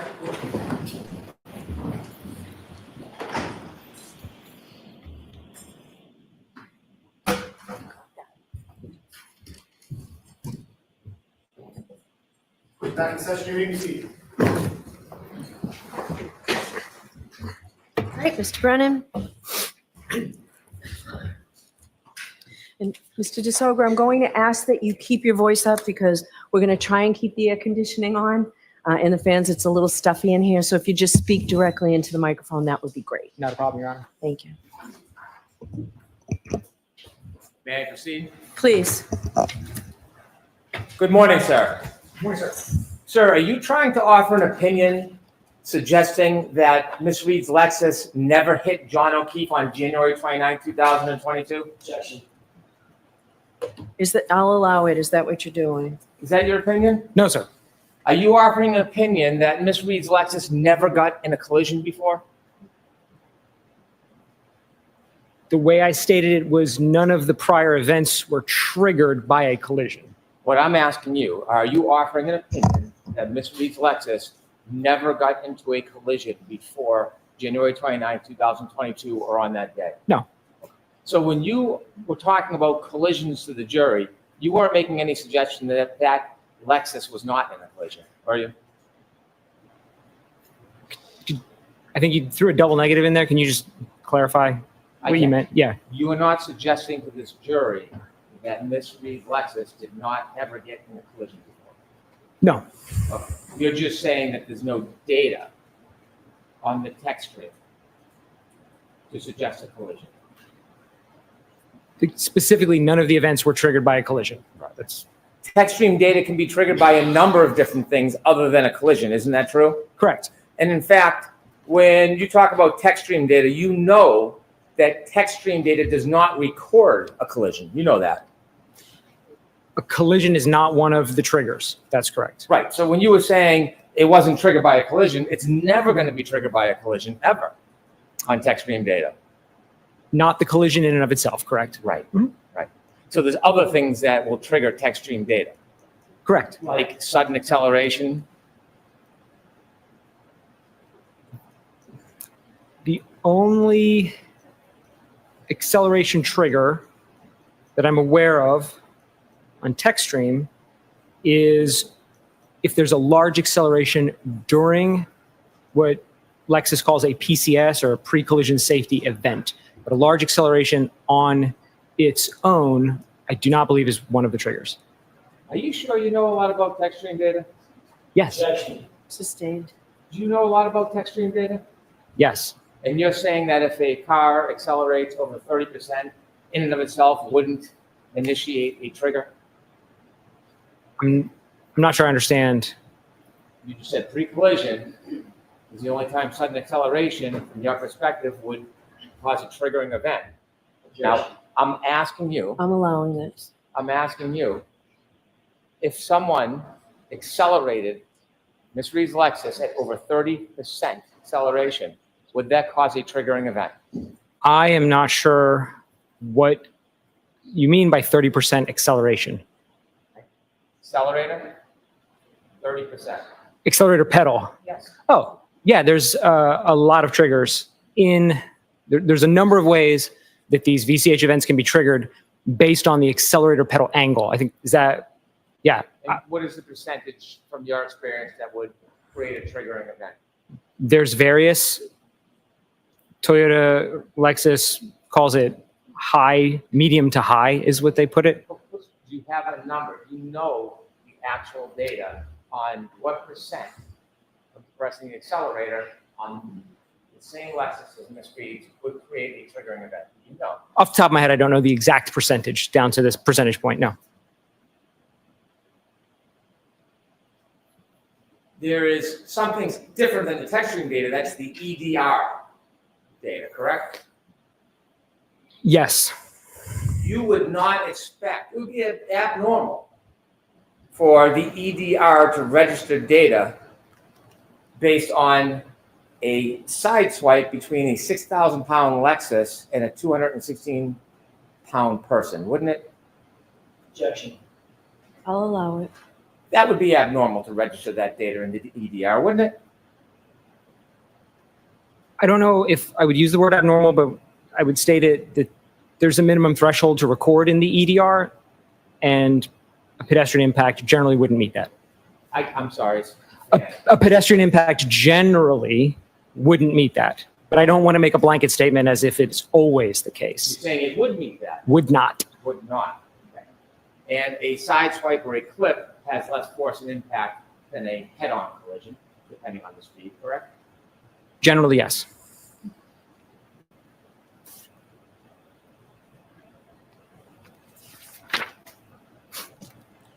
When you are discussing the triggering event, that is the moment that something registers to the car to capture data in the text stream, correct? Correct. So if I was to suggest 30% of depressing the accelerator pedal would cause a triggering event, would the triggering event be when it reaches 30%? Yes.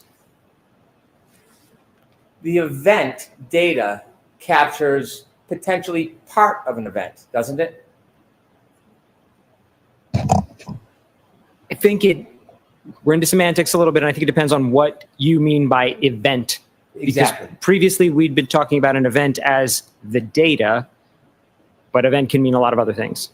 If an event's only 3 seconds long and 10 seconds of data is captured, then the data will capture more than the event, correct? Correct. If the event is longer, 15 seconds, 20, 25 seconds, and the data is only captured for 10, the text stream data only captures part of the event.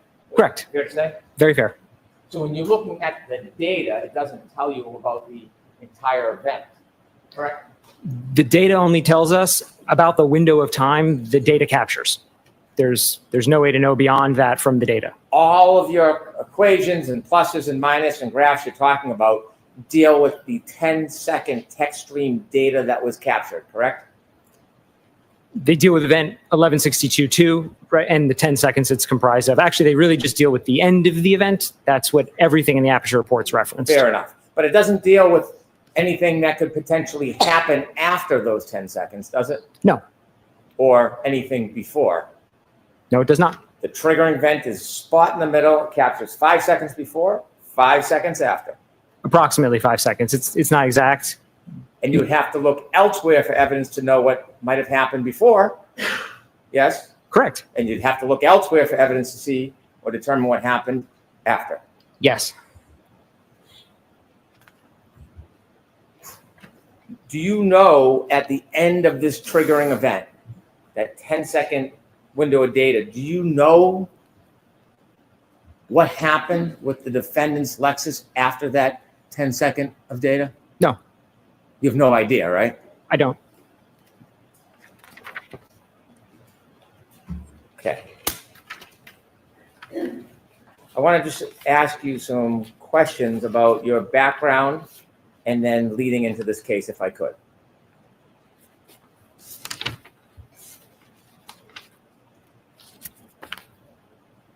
You have a bachelor's degree and a master's degree.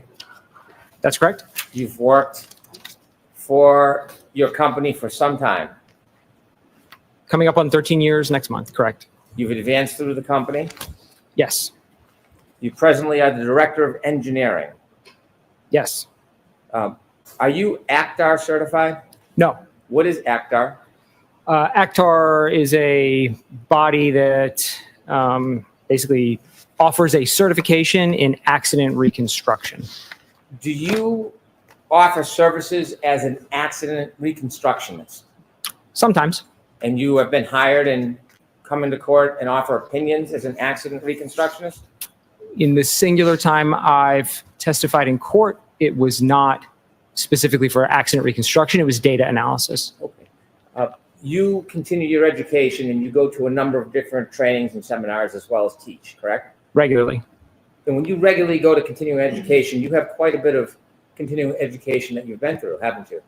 Sorry? You've been through quite a bit of continuing education. Yes. You focus as part of your specialty on EDRs, don't you? That's correct. Event data recorders. Correct. In fact, when you promote your services, that's one of your real specialty, isn't it? Correct. And it's something that not only are you schooled on and you go through continued education, you're well published, aren't you? That's correct. And in your publications, you speak primarily about EDR type information. Yes. And that's something you are well skilled in, isn't it? Yes, Now, forensics or data forensics is a wide field, isn't it? it is. And you can do some things or many things in it.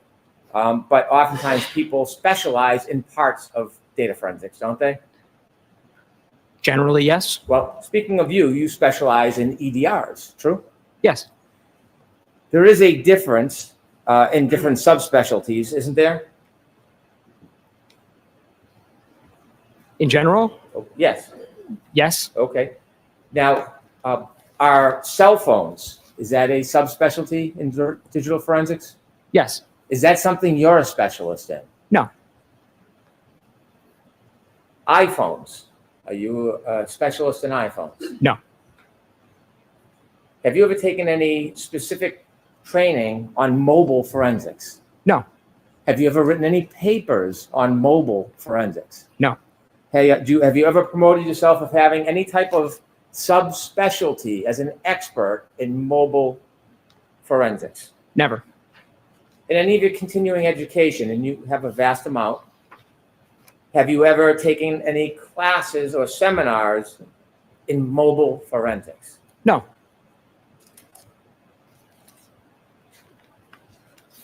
Have you ever taken any class or study about variances between infotainment systems and mobile forensics? Classes? No.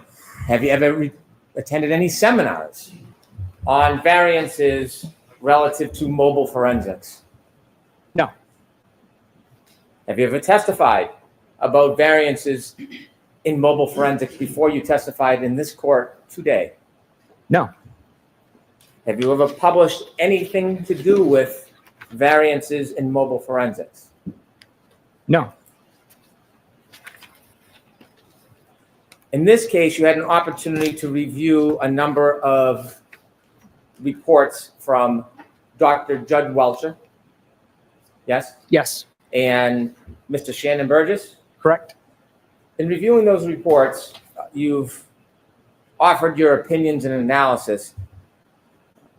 Did you ever engage in actually any efforts or study in this case to obtain data? Could you maybe clarify what specifically you're asking? Yes. Did you ever yourself, not watch someone else do it, did you ever download or obtain data in this case? No. Did you ever test Miss Reed's car? No. Did you ever get an exemplar vehicle to run any tests? I did not. Did you ever do any actual testing in this case?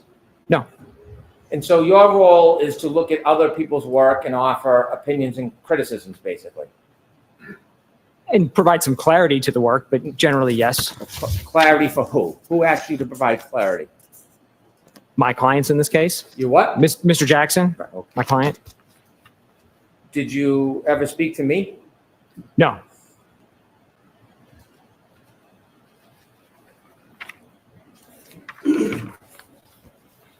As an expert, when you analyze data, whether you actively got it yourself or not, do you ever give an opinion in paper called a report? You ever write a report? Yes. And you've seen reports in this case that you've looked at, correct? Correct. A number of reports by Mr. Burgess, Correct. report by Dr. Welcher, Also correct. reports that you're critiquing, right? Correct. Did you see Ian Whiffin's reports? It did not. How about Jessica Hyde? Did you see her reports? I did not. You were asked to consider information from Mr. Whiffin's report.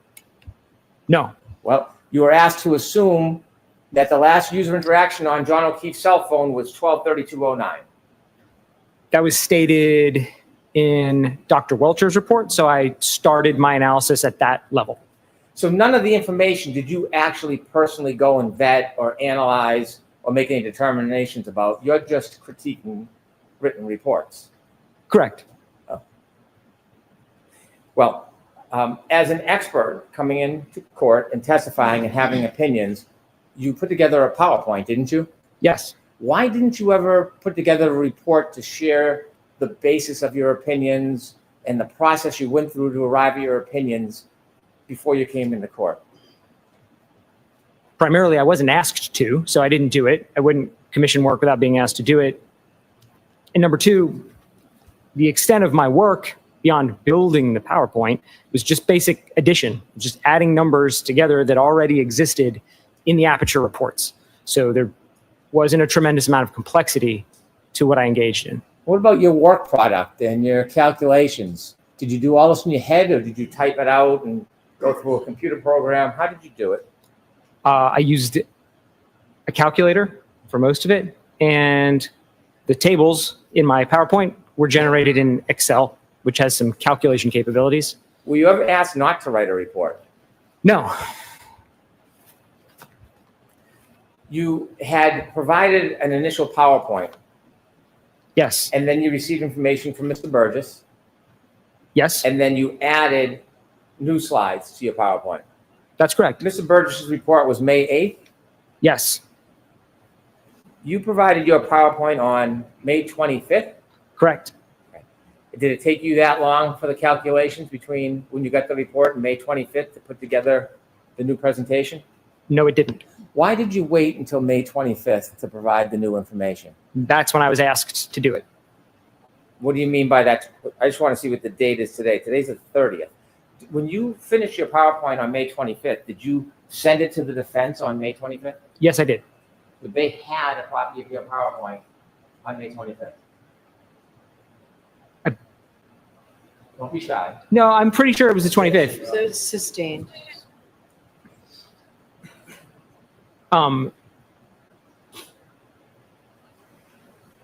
Yeah, if it wasn't the 25th, it would have been maybe the day after, but it's dated the 25th. I'm almost positive I provided it on the 25th.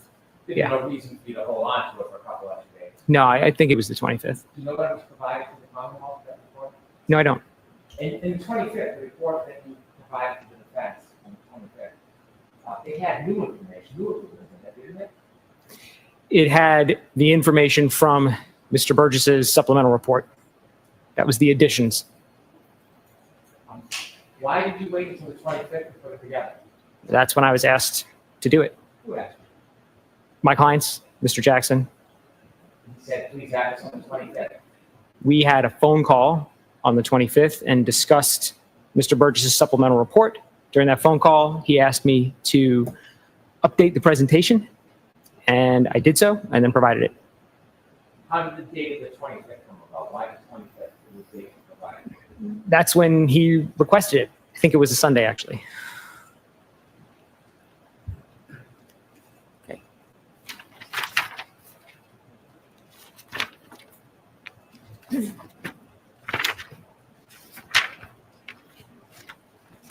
When you first got involved in this case, it was last fall, Correct. and at that time, you received some information that Mr. Burgess wanted to look at the text stream data or the different modules on what you later learned was the defendant's Lexus, correct? Correct. There was a proposal from Mr. Burgess. Mr. Burgess wanted to go back to the car and look at the modules and try to download more information from them, correct? Correct. And you then got involved to look at what his request was, the procedure that you wanted to follow. Yes. When you did that, were you given any materials about what had happened before you and Mr. Burgess both got involved? I don't recall specifically, and I don't think so. I think I was just provided the notice of testing that was to be done. Well, you ended up drafting an affidavit. I did. And in drafting an affidavit, you pointed out some oversights of Mr. Burgess, didn't you? I did. Determining the oversights required some study of actually the data and the information that was available, wouldn't it? It would. So, can we presume that before you wrote the affidavit pointing out the oversights, you had looked at other materials? If I recall correctly, the notice of additional testing from Mr. Burgess contained attached to it a whole report by him documenting why he thought there was an inadequate initial acquisition, why he thought the sizes were wrong. So I don't remember referencing anything beyond all the information that was contained in that. And whether that was combined by somebody else or not, I don't know. That's how it was provided. Did you end up looking at the report of Ms. Gaffney and what had happened in the past with the download and search of Ms. Reed's Lexis materials? If I'm remembering right again, I think Ms. Gaffney's report was also attached to that same singular file. You learned that the defense expert, Ms. Gaffney, had downloaded data from chips, correct? Correct. And Mr. Burgess was asserting that there was information missing and believed that there was missing information from the chips. Correct. In that form, it's sustained. It's It's stricken. My apologies. The conclusion Mr. Burgess had is that he believed there was missing information from the chips. He did. He miscalculated the size of the chips. Did you do any study to see if there was actually information missing from the original download? No, I looked at the data sheets for the chips and then immediately realized what the error was. The data sheets specify a size in megabits or gigabits. And Mr. Burgess had written his report in the context of megabytes and gigabytes. And then you asserted, or you took the position in your affidavit, that there should be no further chip off, no further study of those chips, other than to ensure the amount of memory was sufficient. It's not how I recall specifically what I said. Well, let me read it because I don't want to try to malign your words. Please. Mr. Burgess' proposed protocol labeled "reattempt chip-off acquisition is unnecessary because the file size of the acquisition performed by Ms. Gaffney already matches the expected memory storage capacity of the components." That sounds accurate. If you want to see this, I don't want to read from the document. If you need to see it for action, just let me know. That's fine. I trust your reading. However, an acquisition may be conducted for the sole purposes of ensuring the contents of the memory chips have not been altered since the last testing by recording the checksum. Yes. Did it cross your mind at that point that there was important data in those modules that was not seen or recovered or obtained by Ms. Gaffney? No. Did you want to know when Mr. Burgess was looking for more data, more information, what he thought was missing? He stated, I think in his report or affidavit, I'm not sure what it was, but he stated what he thought was missing was there was a physical size difference. So he thought there was not corrupt data, but just missing chunks of data. Log line information, you've heard of that. Ignition on, ignition off information, Yes. and infotainment system. That's important information when you're reconstructing an accident, isn't it? It could be. Well, you read information in this case. Pretty important in this case, what you said. Yes. And so you would not want to engage in that process without this pretty important information, would you? Which process? Of an accident reconstruction? Sorry. So can you restate it, the whole question? I'll Yeah. ask it again. Yeah. You said you have some experiences in accident reconstructions. Yes. Don't you want all the data available? More data, the better? Generally, yes. You wouldn't want to ignore data on purpose, would you? No. I mean, as a data analyst, the more data, the more you get to look at. Yes. And so the power log on information that actually has date and time, that's critical in an accident reconstruction, isn't it? In some accident reconstructions, in some, there's no debate about when a vehicle was on or off, but if there is, then yes. Not just on and off. The power log on and off gives you the date and time that you can match with the text stream data, correct? Yes, it Because does. you know text stream data itself doesn't have date and time. It can, this vehicle didn't. It can, but this vehicle did not. This had a running time instead, like a That's stopwatch. correct. So this data that was not found during the initial process, that was critical data at the time. I don't think prior to the process, anyone knew that this particular Lexus infotainment system stored those key on and key off times. Right, the only person that found this out was Shannon Burgess.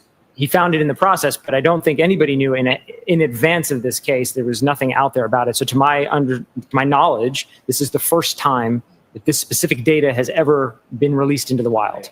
But it was on the board there, if someone knew what to look for or got creative, they could maybe find it. Yes, more so to your if got creative, because I don't think anyone would have been able to have the foreknowledge that there would have definitely been that. Shannon Burgess did. Sustained. I'll strike it. And when Shannon Burgess went to obtain that data that everybody else overlooked or didn't know about, you went with him.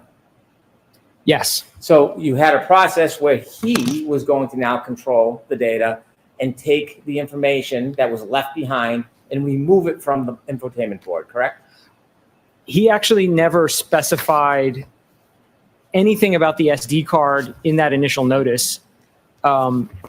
So it was a departure from his protocol, and it was a little surprising to me when I got there that the protocol was written with a specific focus on a number of other chips.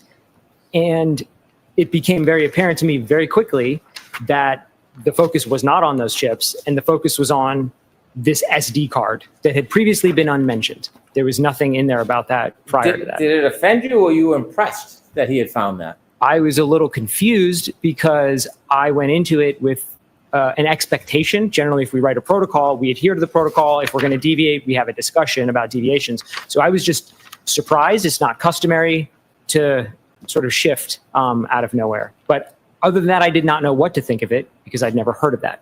Did you give any input? Did you have any knowledge about the SD card and how it worked? No. So when you watched Mr. Burgess remove the SD card, did you appreciate he'd have to engage in what you call reverse engineering? He did not elaborate to me exactly what his whole process was at first. It sort of came out as time progressed through the first day in his office in Texas. And then I learned more as we moved to the second testing in Massachusetts. But he didn't explain it to me in one go. Did you, at that point, understand or appreciate the relevance of the SD card relative to the infotainment system and what it could do as far as the amount of information that could then be available? He never spoke throughout the 3 days at all about what kind of data he expected from the card or would be on the card or could be. He made no mention of the data. Not what he said to you, but given your expertise, did it ever dawn on you the significance or importance of this SD card that was sitting in plain sight? Objection. Sustained, you can ask it to. Did it ever dawn on you, as Mr. Burgess was recovering this information left behind, that there was something important or significant about it? At the time, I thought it was a possibility. If you reference the initial work, a number of different memory components were identified in this infotainment. There isn't a singular memory chip. So if we're looking for data, it could be in any of them. So we found a new source of data storage, and there could be something there. There could be nothing there. It was unknown to me. But it turned out there was. There was. Now, when you were watching Mr. Burgess work as an expert, if you felt like there was something inappropriate or he had some great oversight, you could write a report about that, couldn't you? I could. Did you ever write any report in this case? No. So you never wrote a report for your preparation of coming in and your data in the PowerPoint presentation, right? Correct. You never wrote a report regarding any of your observations of Mr. Burgess. Correct. You said that he didn't say anything. He spoke to you quite a bit during the process, didn't he? He did. He showed you what he was doing. He did. He explained to you what he was doing. He explained the process. I think you had asked me earlier about whether he explained the data, and he didn't. He demonstrated great proficiency, wouldn't you say? He ended up with a successful acquisition of the card at the end of the process.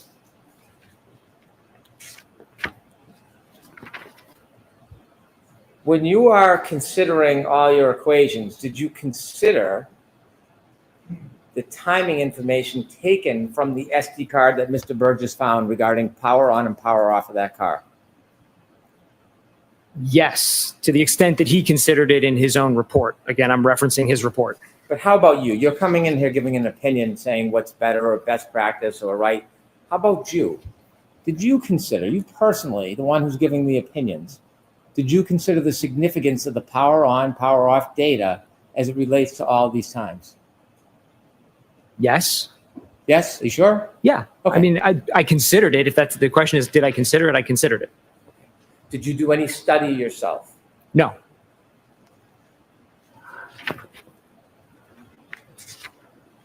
Now, we agree, or you agree, that there are variances between different devices.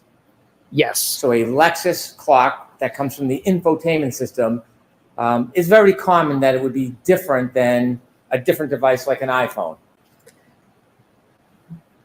Specifically this Lexus, I don't know if we can make the statement that it's common or not, because again, this is the only time that I know of that this specific data has been analyzed. So I don't know the answer to that question.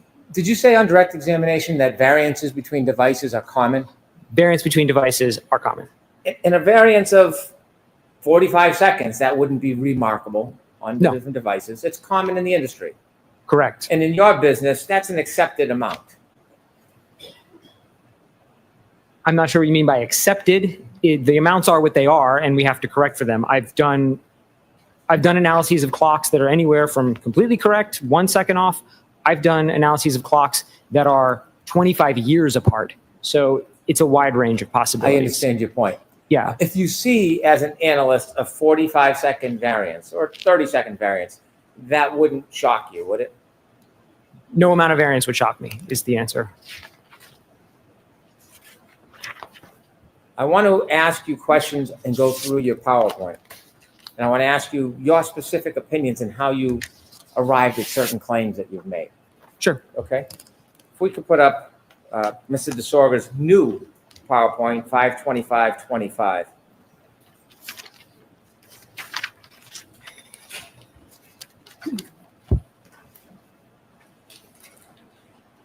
You've made a modification to your PowerPoint.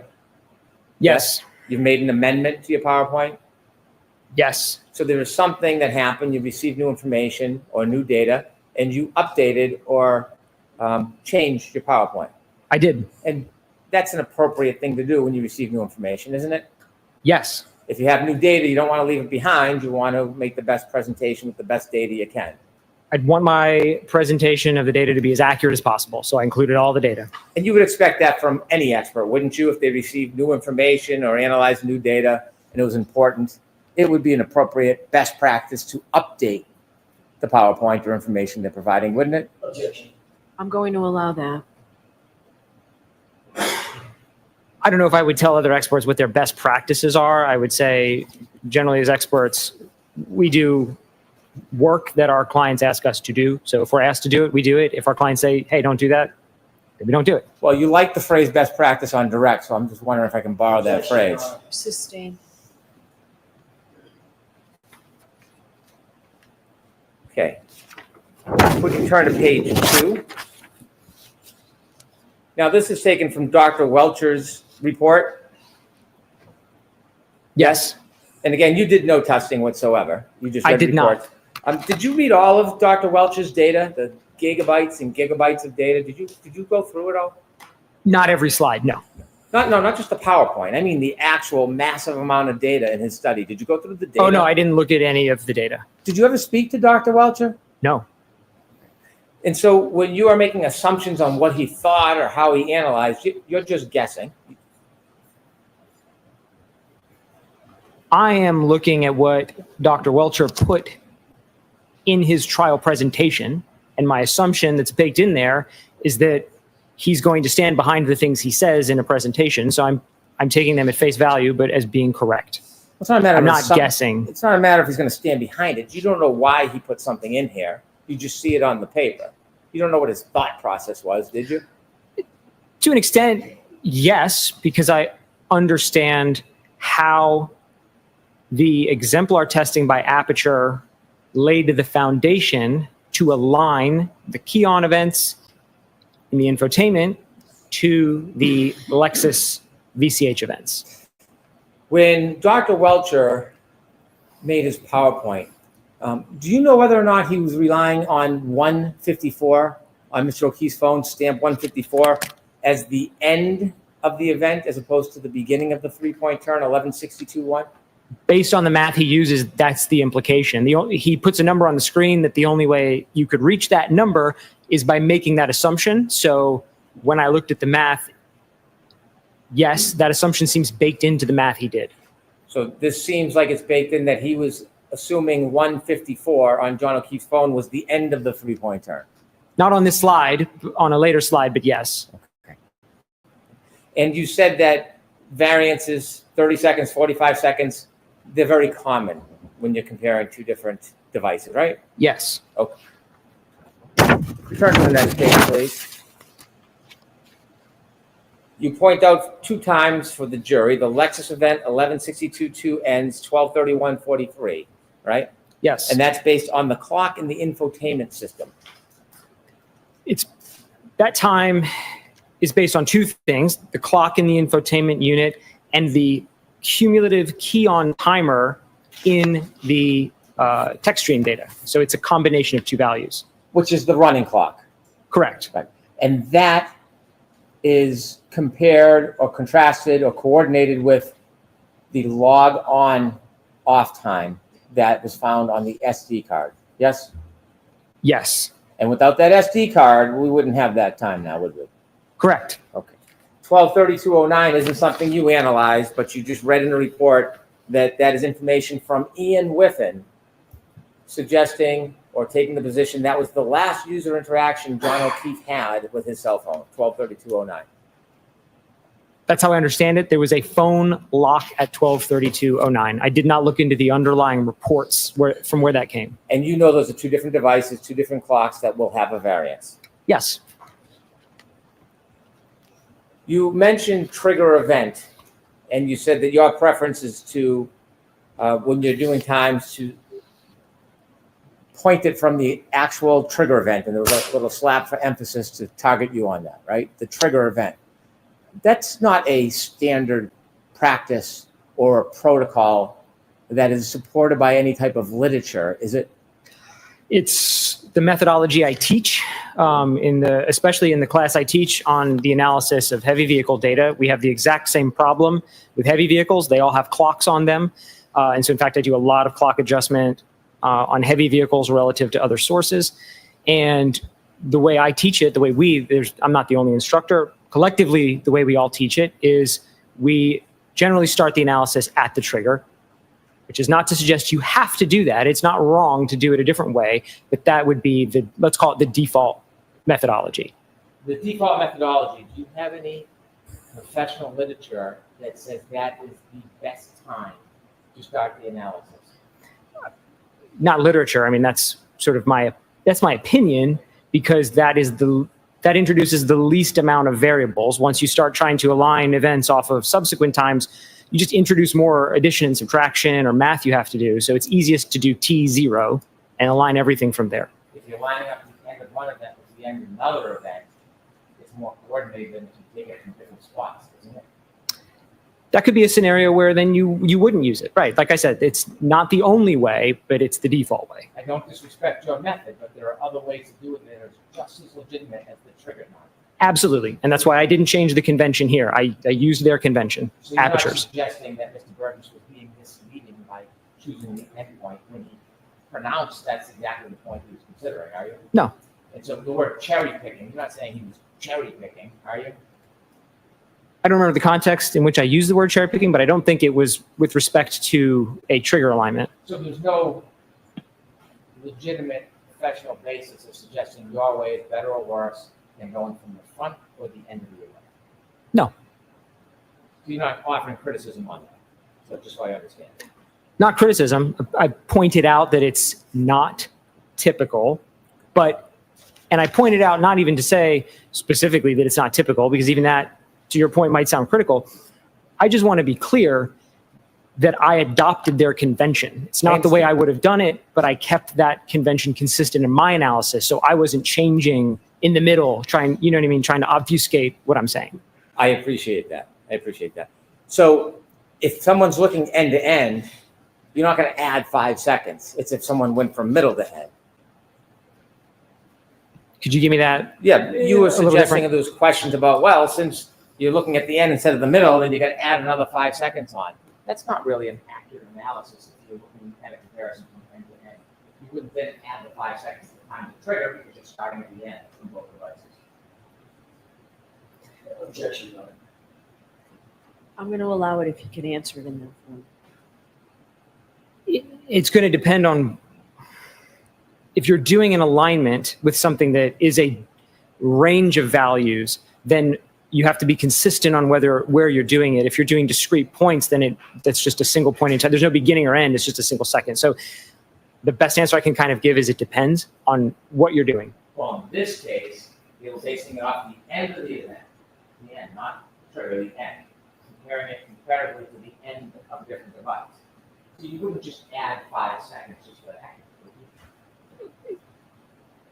You would not add 5 seconds for the heck of it.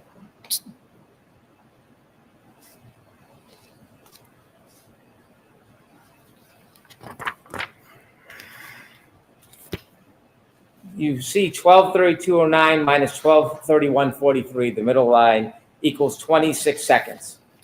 Isn't that in Dr. Welcher's slides before, let me phrase it more cleanly.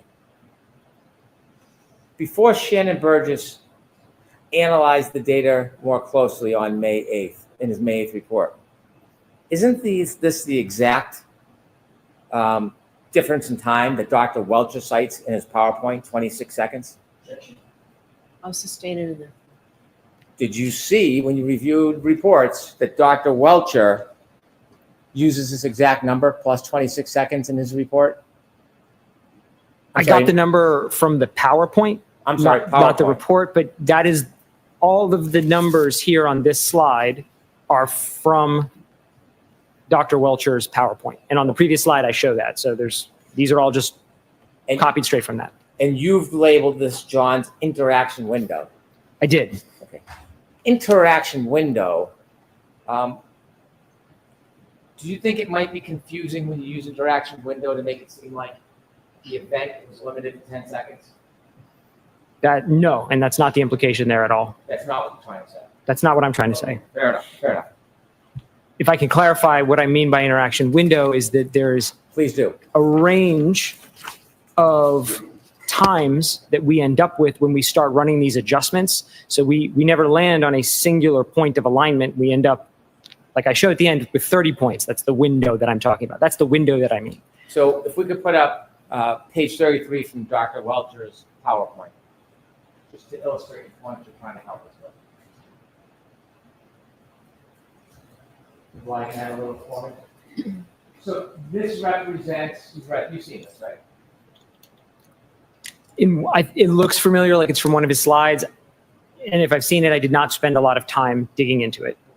Does this look like the 10 seconds of data that would be captured from a triggering event in a text stream data? Objection. I want to see you at sidebar.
So jurors, we're going to release you for the luncheon break. I took so long here to make sure that we could give you a nice full hour luncheon break. So we'll see you back here in an hour. Please rise for the jury.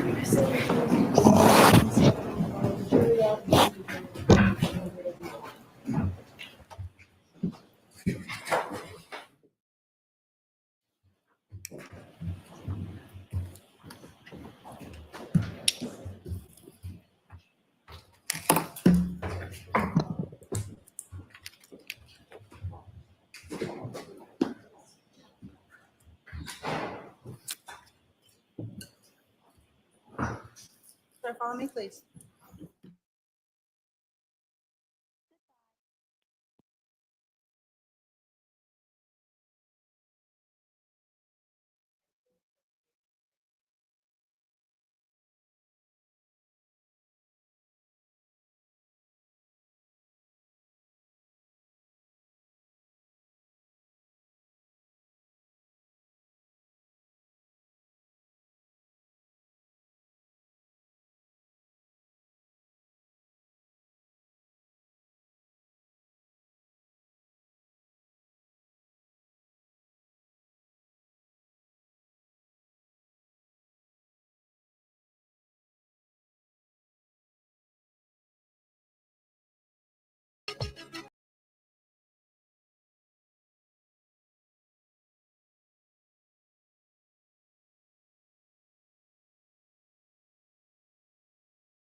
system is registering is when the infotainment system goes on, not the power on event. Correct. So that 3 seconds that was tested with the exemplar vehicle between pressing the button to turn the car on and the time the infotainment system turns on, the infotainment system clock does not accommodate that 3 seconds. Correct. So when we're talking about time on infotainment system, we're talking about after the 3 seconds when the screen comes on. Yes. Okay. Now you've made some slides and you've made some assumptions suggesting that that 3 seconds should be added to your analysis. And I want to ask you about your analysis regarding the 3 seconds. If we could turn to page 7, please. If you could zoom in on the left side. Sir, you told us that you didn't do any testing or data vetting yourself. You simply relied on reading and reviewing Mr. Burgess's report and Mr. Welcher's report. Correct. And really, the information you're reviewing is Mr. Burgess's report. There's only a few references in Mr. Welcher's report where he cites Mr. Burgess's findings, correct? Most of it is from Mr. Burgess's reports. There's really nothing in any of Dr. Welcher's reports that you are considering that is not in Mr. Burgess's report. The .154 alignment methodology, I think exclusively is in Dr. Welcher's and is not present in Mr. Burgess's. Did you read both of Mr. Burgess's reports? Yes. You're not aware that Mr. Burgess talks about that timestamp in his reports? He mentions it in the second report to say that he doesn't think, basically, he doesn't think Dr. Welcher should have aligned it on that. That is exactly not what he said. Where in the report, Sustained. where in his report does he say that Dr. Welcher should not have relied on 154? Where does it say that in his report? I have it here. If you can give me the page, we will take a look at it. I don't know the page, and I'm paraphrasing. By no means am I conveying that as I'm directly quoting it, but I remember that as something I read in there. Well, I was careful in your affidavit not to paraphrase you, right?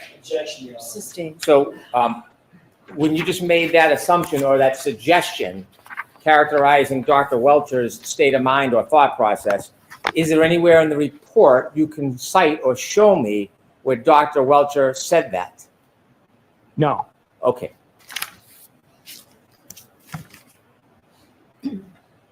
When you read Mr. Burgess's report and you learned that he and others obtained an exemplar vehicle and did this testing, you have no other independent information to suggest that the power on, power off event and 3 second delay is inaccurate, do you? I just want to make sure I heard you. Did you say accurate or inaccurate? Inaccurate. I'm sorry, the fan's on. I'm trying to I know show. that's the only reason I couldn't hear that. So can you state it one more time? I'll rephrase it.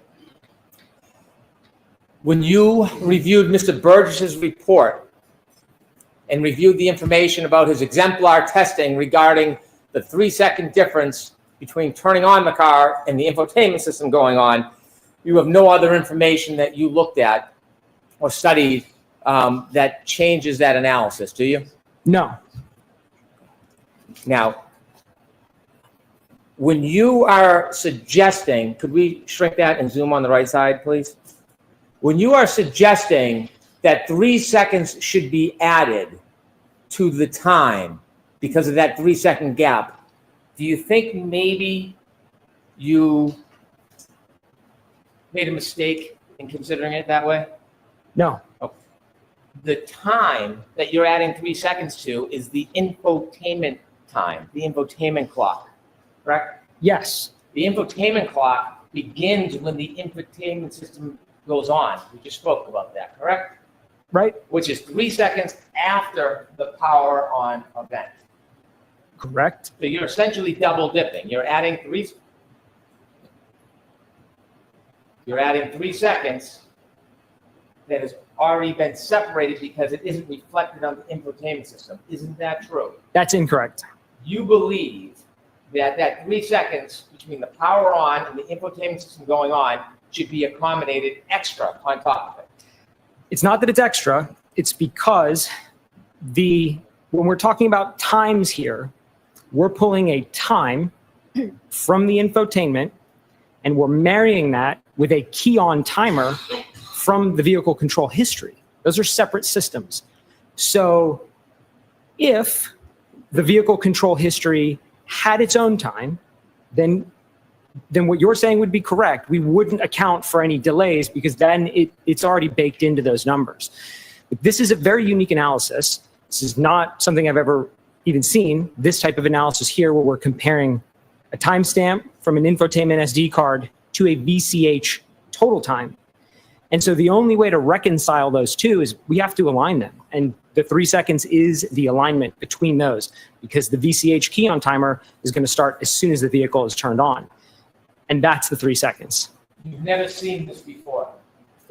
I've never seen the approach taken here in this analysis by Aperture. That's what I meant by this. I'll clarify. I have not seen a timestamp from a key on event in a Lexus infotainment used in addition to the key on timer from that same Lexus. You know, Mr. Burgess actually looked at the data, not just the timestamp. You looked at the data. You understand that, don't you? Sure. You did not, did you? Which data? The data for the timestamp on the text stream data. There is no timestamp on the text stream data, is my point. It's a derived value from the key on time, and then added to that is the elapsed time from the text stream. So they're separate.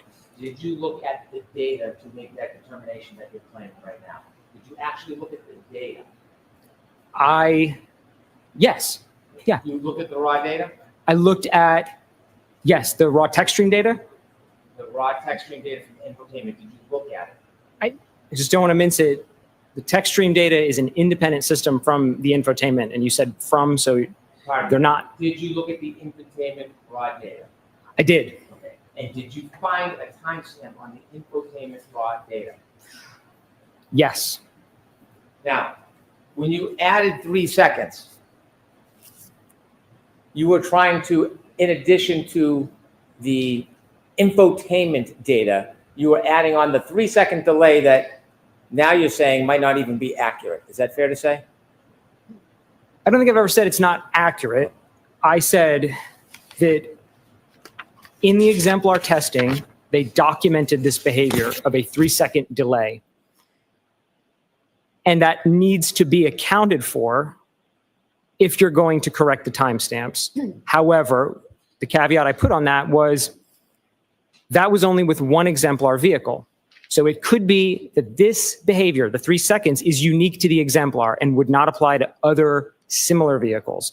And so that's why I did either nothing or the 3, because there's nothing to support something in between. So you disagree that the clock stamp on the infotainment module begins the run. You believe that there's potentially 3 seconds before when the ignition goes on that should be added to that time.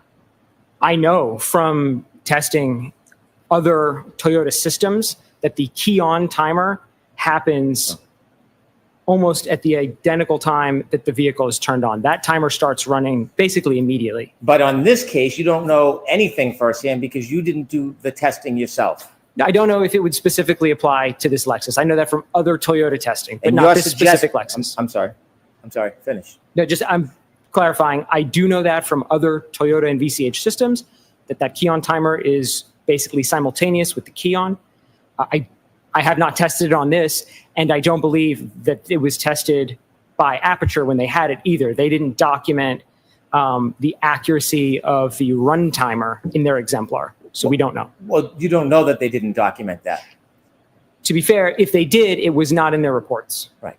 So in this case, you said cars are different, and that's why you're hesitant to accept the fact that there's a 3 second delay. It's a yes or no question. I'm saying we don't know. If had Aperture done testing with a separate vehicle, then we could establish, is the 3 seconds the same or is it unique? We don't know. The answer is we don't know. And so when you're determining that 3 second variance, you don't have any assurance in your own mind whether or not this car, Miss Reed's Lexus, has a 3-second variance. That's what you're trying to say. That's correct. And that's why I run my calculations with and without it. And the way you would determine that is to actually do testing or look at the data. More testing, I think, is the only way that that would be able to be determined. Now, let's turn to slide 9. As part of your charts, could you enlarge the left, please? As part of your charts, you took this chalk from Attorney Burgess's report, and you made some assumptions about this, didn't you? I'm not sure. Okay. I applied the numbers in his third column to the times. So, I mean, that's the extent of the analysis. When you looked at the first 5 columns, 1:14:13 a.m., 4:38:16 a.m., 4:42:06 a.m., 4:45:12 a.m., and 5:04:28 a.m., you said on direct examination, oh boy. You said on direct examination that was matching infotainment to iPhone. That's what it says on the chart. So Okay. that's probably what I said. I don't remember specifically, but that's what the chart says. Is that your opinion that those first 5 columns are matching infotainment to iPhone? The chart says infotainment call timestamp in column 1. It says O'Keefe iPhone call timestamps in column 2, and then it says offset. So I'm taking that at face value. You're basing your later charts on the predicate that these numbers, the first 5 columns, are infotainment compared to John O'Keefe's iPhone, aren't you? Based on the chart, yes. You didn't do any study on your own to determine the genesis of that information, did you? I'm aware of the fact that these calls, the 5 you mentioned, were placed when the vehicle was in a keyed off state. I'm aware of that. What I asked you specifically is, on those 5 columns, did you do any research or study to determine whether or not it was infotainment matched to John O'Keefe's iPhone or some other phone matched to John O'Keefe's iPhone? Did you do any independent study about that? No. Because in your ultimate conclusions and all the charts you've given to the jury and shown the jury, it relies on the conclusion that the first 5 columns are a comparison between infotainment clock and John O'Keefe's iPhone. Isn't that fair to say? That's exactly how the chart presents it, and that's how I present it. Did you know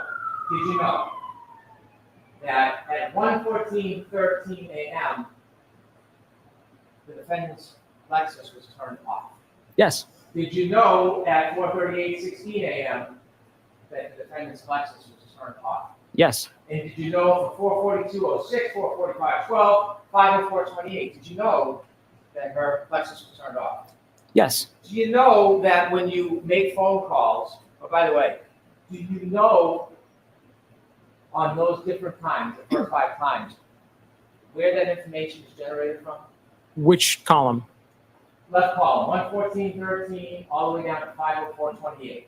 Those 1, 2, 3, 4, 5 calls. Do you know where that information came from? It came from the SD card from the infotainment. Do you know where the genesis, the beginning, the source of that information? That matters, right? The source? It would. It would. Do you know where it came from? The assumption, the assumption is if the vehicle has a timestamp and the phone wasn't connected, it would have been synchronized after the fact. But that wasn't tested. And Aperture didn't do any of that testing in their work to look at the behavior of a timestamp in the infotainment when a phone is synchronized after the fact. Blaming Aperture is not going to get you out of answering the question. Did you know? Sustained. Sure.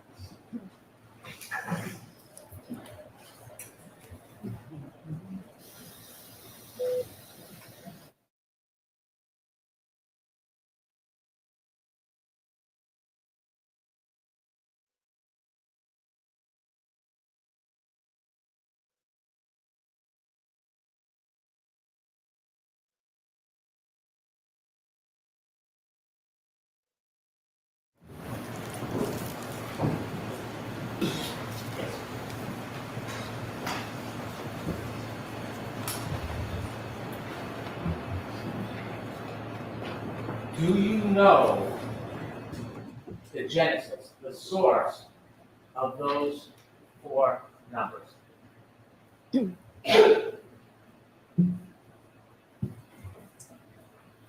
Definitively no.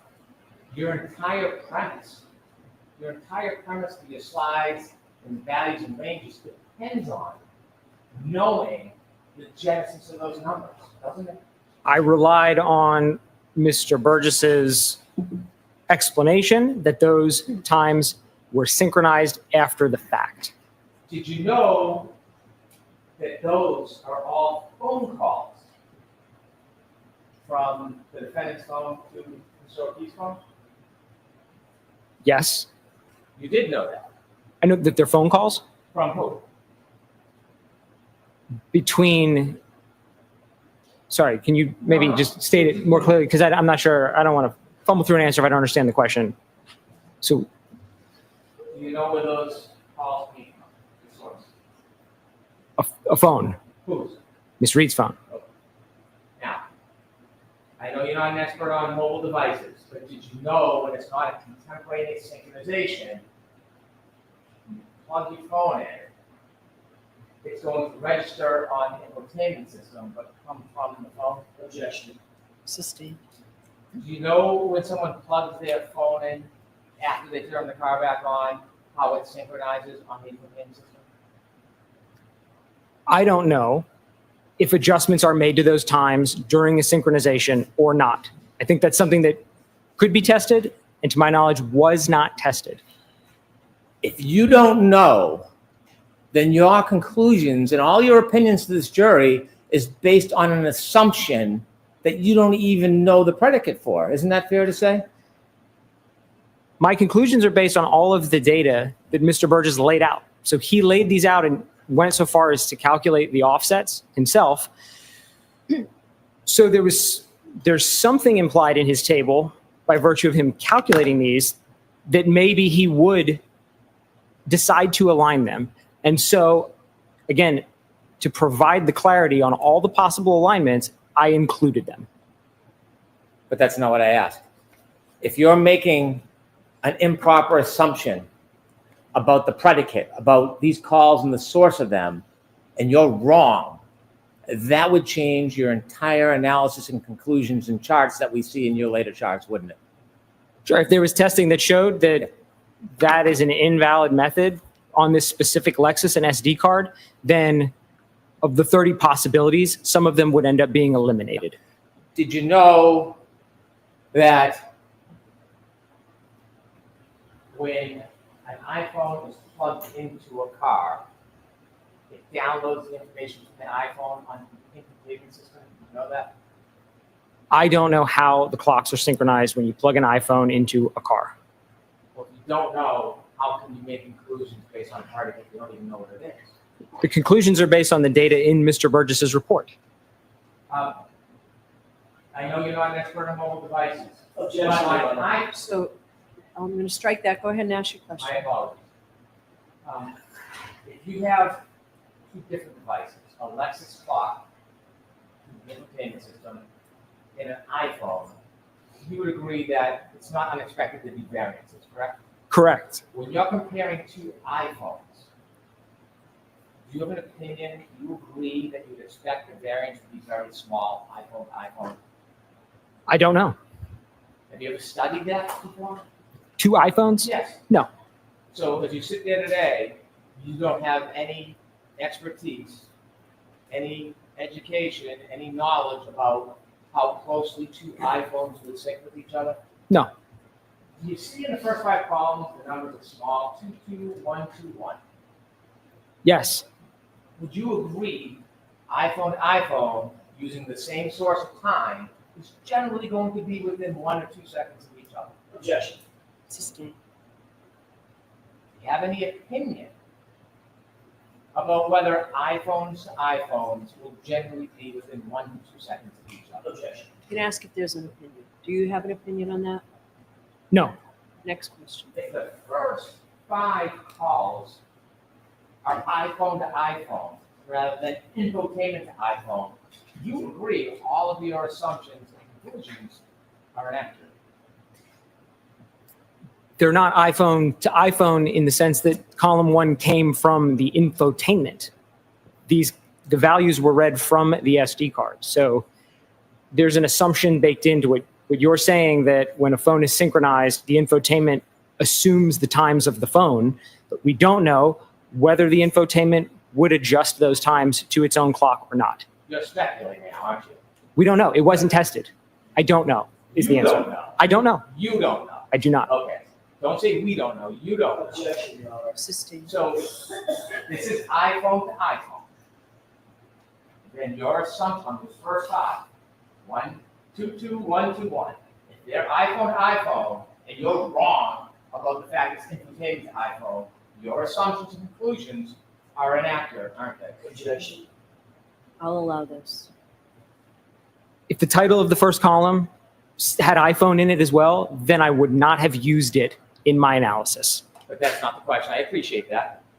My question is, if those first 5 calls were iPhone time to iPhone time, and you mistakenly analyze them as infotainment time to iPhone time, then the rest of your assumptions and charts would be inaccurate, wouldn't they? Objection. Sustained.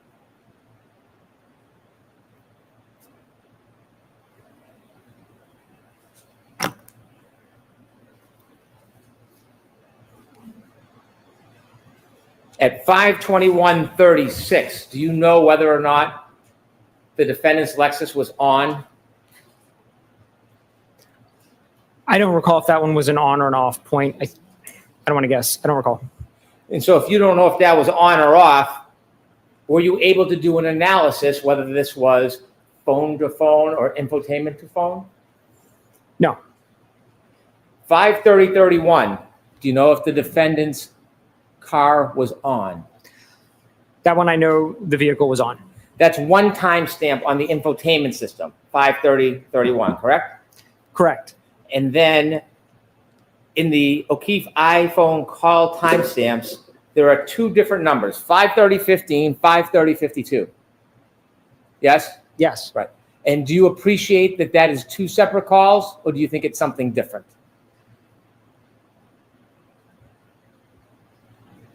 I'm going to paraphrase, again, Mr. Birch's report as I recall it, in that he stated during the testing they did with the exemplar, calls placed in close succession would not necessarily both be logged in the infotainment.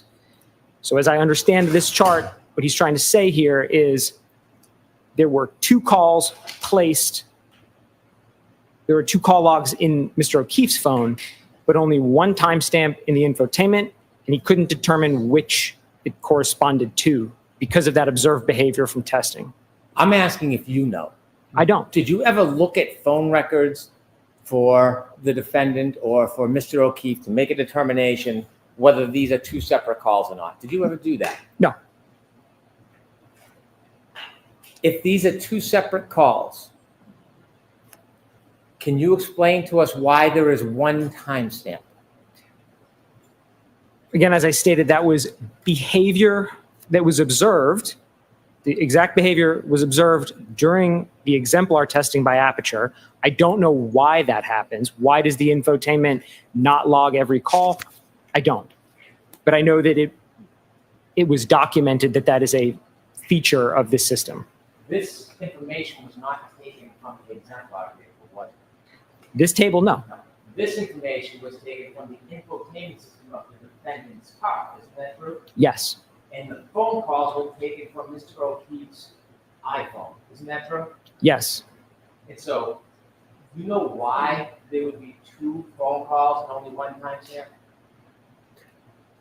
Beyond the testing, the exemplar testing that showed an exemplar vehicle did that, no, I don't know why it happens. Do you know that the infotainment system doesn't always capture all of the phone calls and the phone data in the download? Do you know that? Yes. Well, if you know that, can you conclude that even though there's 2 calls and only one timestamp, that's because how the infotainment system works?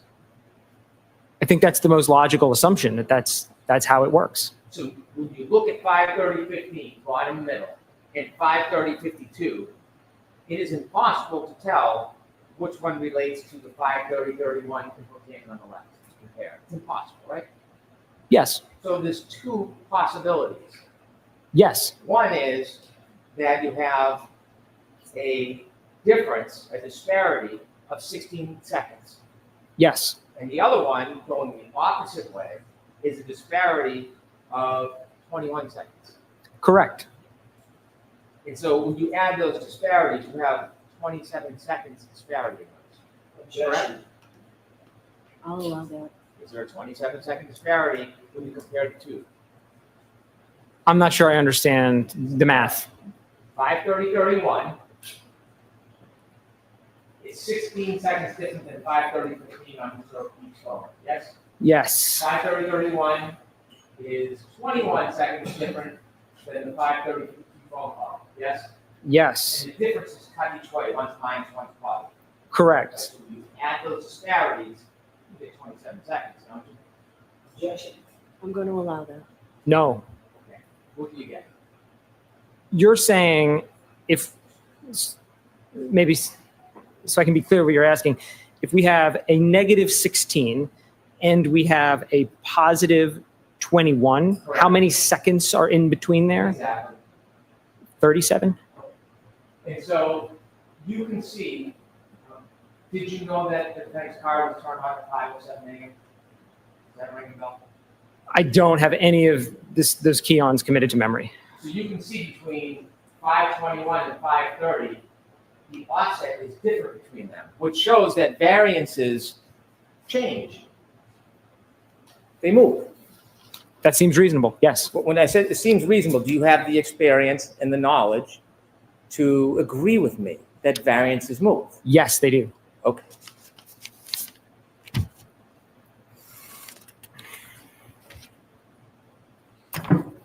If those first 5 calls were iPhone to iPhone rather than infotainment to iPhone, would you agree they should not have been considered in your analysis?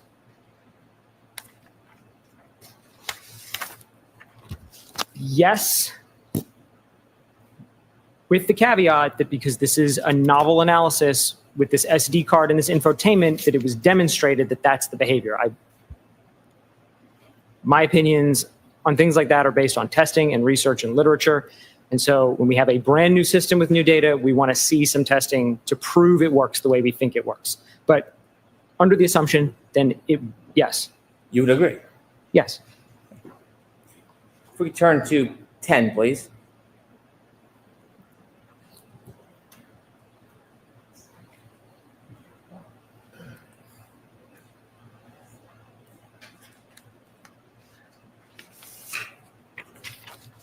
Given, could you zoom in a little, please, on the left?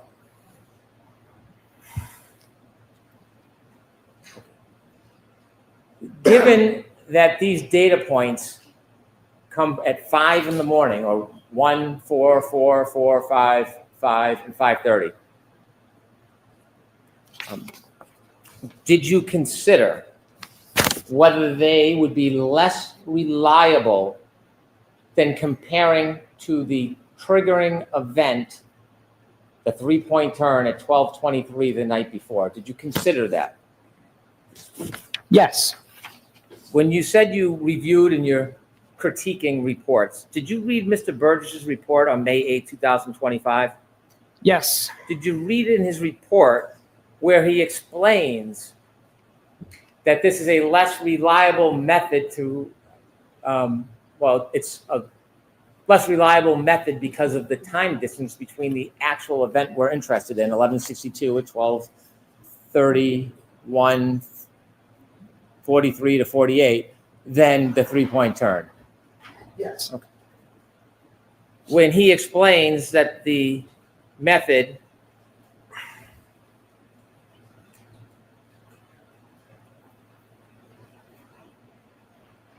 of using 5:21 and 5:30 on January 29, 2022, he explains about how the information is stored in the infotainment system when it's powered back on, doesn't he? I'm not sure. Well, do you remember when you were reviewing his report that he explains the available call log correlation is restricted to a time frame between 5:21 and 5:30 a.m. on January 29, 2022, when the vehicle was powered on. All other calls stored in the infotainment module occurred while the vehicle was powered off, indicating those entries were synced from Ms. Reed's iPhone upon reconnecting to the system on the morning of January 29th. You considered that when you decided or formulated your critique, didn't you? Yes. This further indicated that the associated timestamps for those calls originated from Ms. Reed's iPhone. Did you read that? Yes. Relative to those first 5 columns, correct? Yes. This behavior was previously documented in the initial report, which is the January 30th report. Yes? Yes. You shrugged. I mean, I don't want you just to agree with me. Do you remember it was in the January 30th report? I don't remember how he phrased it specifically. But I think there was somewhere around there where he noted that some calls were placed while the vehicle was off. I think that's basically what it said in the first one. I don't remember specifically. Okay. Do you agree generally, or can I give you the report? You can look and remind yourself. I want to get your best memory on this. Sure. What would you like me to do? If you'd like me to look at it, I'll look at it. Sure. Do- Do you do have you a have copy? the- Would you like me to bring it Do you to have the reports with you, sir? not. Okay. Do you have an extra copy for him, Mr. Brennan? Mine is marked. You want me to show the mark? Let me see if I can get a clean copy for the witness.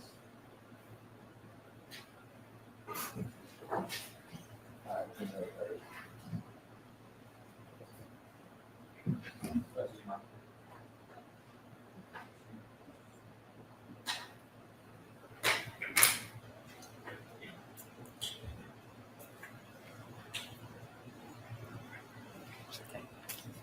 I don't have a clean copy. I don't want to show you something that has my writing on it. Not that I care that you read it, but it's protocol. Okay. In discussing why this is not an effective way of matching the time, did you consider in his May 8, 2025 report, when he's talking about this method, when he says, as a result, this method yields a single reference point for potential alignment?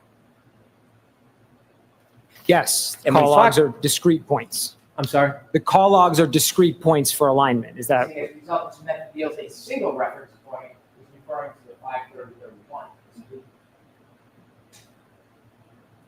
I don't know. It sounds like it, but I don't know. From the 5:21 a.m. to the 5:30 a.m. window, a clock speed of approximately -8 and -16 plus 21 seconds were observed between the Lexus clock and Mr. O'Keefe's iPhone clock. Did you consider that? Yes. This offset is measured approximately 5 hours after the time of the collision and cannot be assumed to apply to other time frames stated in the initial report. Objection. I'm going to allow it unless, do you have, I'll see Counselor Tadman.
Sir, going back to my question, so you read Mr. Burgess' report, the same report that you're critiquing, and you were aware of this information, weren't you? Yes, And so you were aware that Mr. Burgess in his May 8th report was identifying that the section in green was the only contemporaneous information for analysis. Did you know that? is that how he states it specifically? I can read it again. I just read it to you. If you don't mind. Okay. So let's give him a copy. I'm sorry, Your Honor? Let's give him a copy. Does he have the clean copy?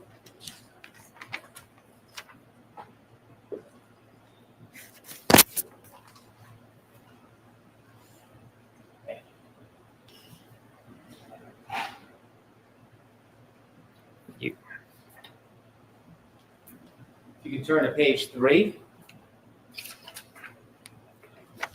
What I read to you was where it says clock sync method 1. Do you see that? Yes. And this is, if you look at the second paragraph, I read that to you word for word. Do you see that? Yes. The 5:21 a.m. and 5:30 a.m. are the only 2 data points when that car was on January 29, 2022. Is that fair to say? Yes. Okay. And if you look at the last paragraph, do you agree or disagree? As a result, this method yields a single reference point for potential alignment. Do you agree with that? No. Okay. Because you still are under the mistaken belief that Sustain.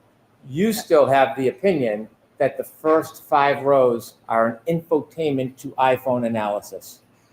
It's presented as that way in his initial report, which is what my initial analysis was based on. And in the supplemental report, there's no further testing to say one way or the other. He just has a new opinion. So I stand by the initial analysis that I had, that those points should be included with all of the other points. But that's not my question. My question is, you are taking the position those first 5 calls are an infotainment to iPhone analysis. They could be, and so I include them. I'm not saying they definitively are or not, which is why I never say there is one way to do it. That's why I say there's a whole host of ways to do it. So you're now saying that you're not assuming that's an infotainment to iPhone analysis. Are you now saying that? It's stated that way, and I think it could be that way, but it might be iPhone to iPhone too, if those times are just copied over. And if it was iPhone to iPhone, your analysis would be wrong. Certain lines would go away. So if you want to call the whole analysis wrong because of that, it might be your characterization. Okay. It would change the total number of possibilities. So if we put up chart 12, page 12, please.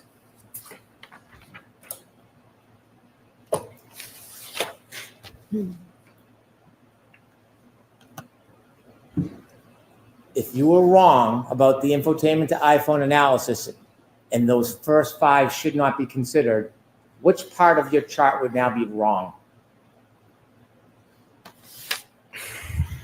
What do we have? 12 lines on the chart? I'm sorry? Yeah, we have 12 lines on the chart. If we decided to eliminate the lines that are based on the calls when the vehicle was off, we would be left with 4 lines on the chart.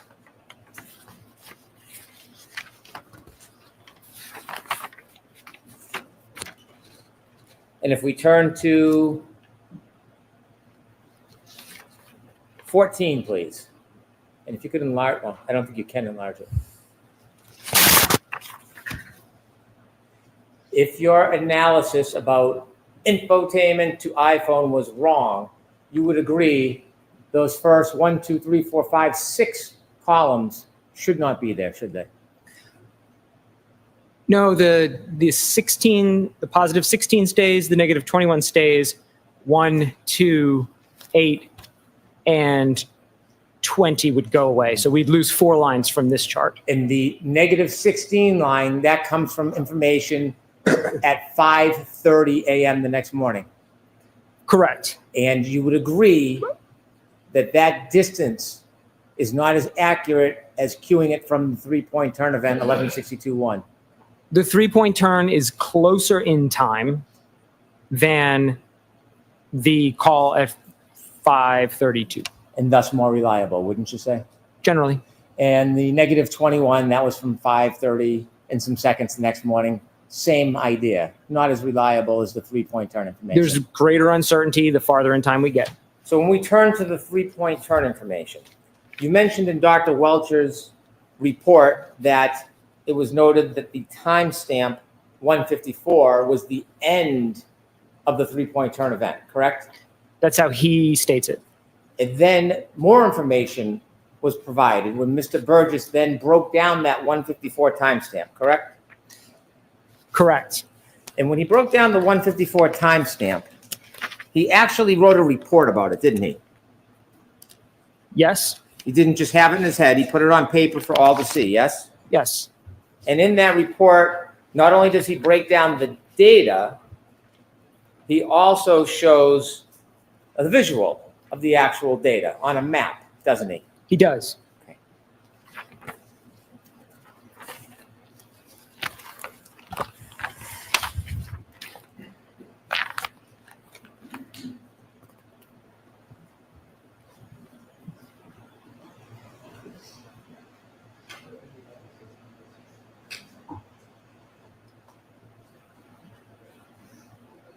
Yes.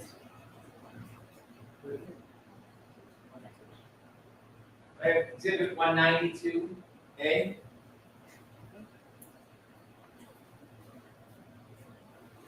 Okay, let's start with 192B, please. If you could open that up so we could see it a little better. When you look at the data he actually broke down, do you agree that instead of at the end of the three-point turn event as timestamp 154, that actually is at the beginning of the three-point turn? Do you agree with that? I don't know if the points are numbered on here, so I can't tell which point he's referencing as 154. Do you see the green circle? Yes. Do you see the black line? Yes. Does that orient you to the direction the car was traveling? That appears to be what he's trying to convey with this chart. And then the yellow is facing a different direction towards Fairview, correct? It is. And do you see the green square rectangle? Yes. You think that correlates to the green circle? That seems to be what this graph implies. And it notes that, So ask it differently, Mr. Bowman. does that heading note the start of the three-point turn of O'Keefe's phone is 12:23:59? I'm going to allow it. That's what Mr. Burgess states in the report. And do you have any information to suggest that's not spot on accurate? No, I didn't do an independent analysis of the 3-point turn maneuver. And then the heading of the change, end of three-point turn to O'Keefe's home, 12:24:07. You have any information to suggest that's not spot on accurate? I did not analyze the 3-point turn maneuver. And so when you look at that and break down 154, did you determine or make an analysis that 154 that was generally accepted, because there is variances between items, when you break it down with more specificity, 154 is actually earlier than the 3-point turn conclusion? Did you consider that? I'm going to allow that, yeah. I'm not sure I understand the question, if you don't mind. You mentioned Dr. Welch's report said it relied on 154 as a timestamp for the end of the 3-point turn. Yes. Based on Mr. Burgess's May 8th report and based on the data, which you don't contest, you now agree that 154 was not the end of that 3-point turn. It was at the beginning. Based on how Mr. Burgess presents it, I didn't do an independent analysis. So I'm not on one side with Mr. Burgess or one side with Dr. Welcher. They present independent methods. Are you suggesting in any way it's inaccurate?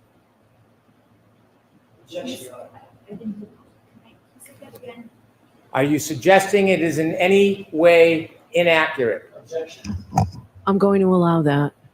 I don't have any opinions as to the individual accuracy of the methods selected by either Mr. Burgess or Dr. Welcher. Do you have any information you'd like to add or weigh in on to dispute the accuracy of those times? Sustained. And let's turn to the previous exhibit so we can actually see the data that's broken down. You could open that. The 154 timestamp, if you go to the left, please. Do you see that right above the green line? Yes. 12:23:58. You see that? Yes. And then the green goes to the orange, and that's an 8-second difference, isn't it? Yes. And when you looked at this, you considered that this was a more detailed study of that timestamp by Mr. Burgess, right? More detailed is, yes, that's correct. And do you know why he did a more detailed analysis of this? Why it wasn't in the original PowerPoint? No, I don't. Well, you said that variances are generally accepted in the community, right? Yes. But then you wrote a report suggesting numbers and additions, and you submitted that report as part of the basis of your testimony, right? I only submitted a PowerPoint. I have no The report. PowerPoint. And after you submitted the PowerPoint, isn't it fair to say Mr. Burgess then analyzed this data to be more specific after you introduced your PowerPoint? Yes. So can you guess why he went through a more detailed analysis? No. Sustained. Strike it.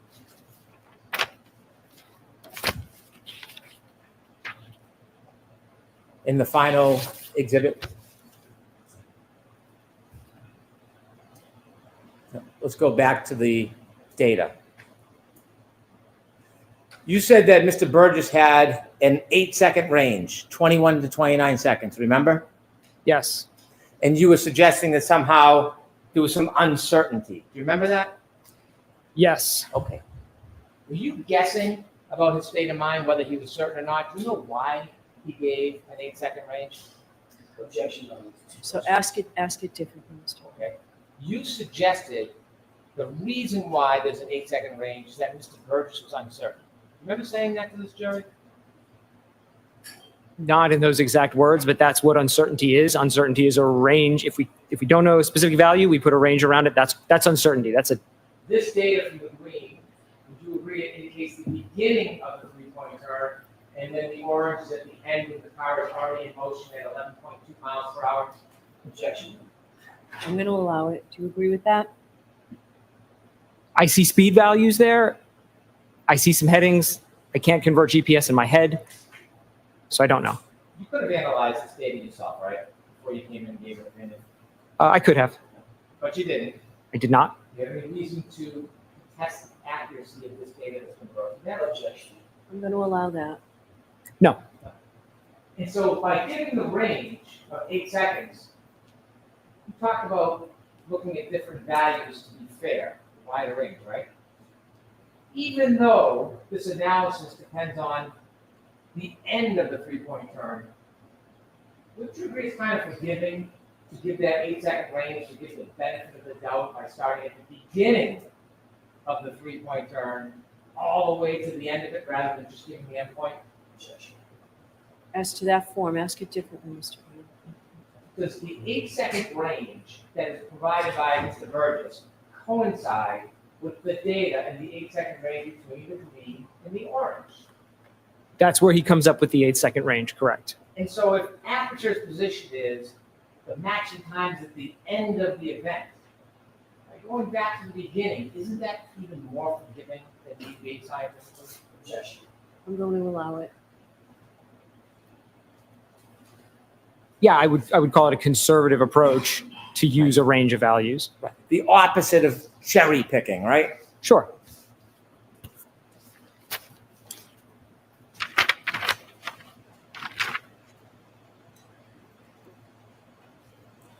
Do you have an opinion to a reasonable degree of forensic data certainty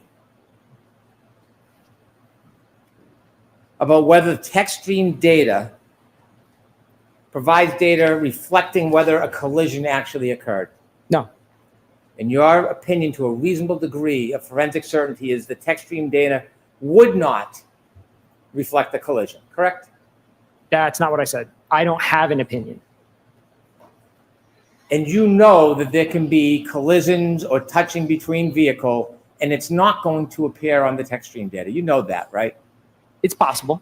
It's possible. Did you know that the defendant's vehicle at 5:07 a.m. on January 29, 2022 bumped into a different car?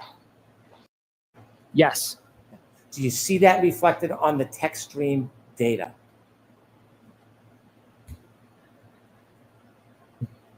I'm thinking back to when I reviewed the raw tech stream data, and I don't remember seeing an event from that. I can't really hear I don't you. remember seeing an event from that time in the tech stream data. Well, you don't remember seeing it. It's not there, is it? I don't think it is. I don't remember seeing it. I don't think there's one. You're not.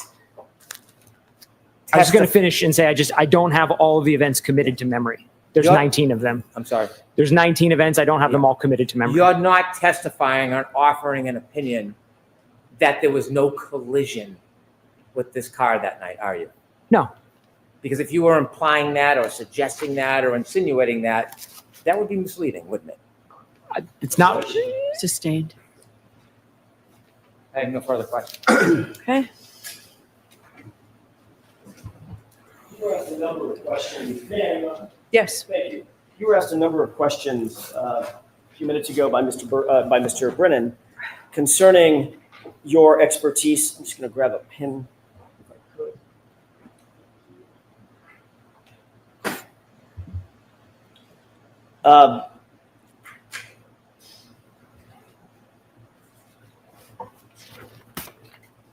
Specifically, you were asked about your expertise regarding mobile data devices.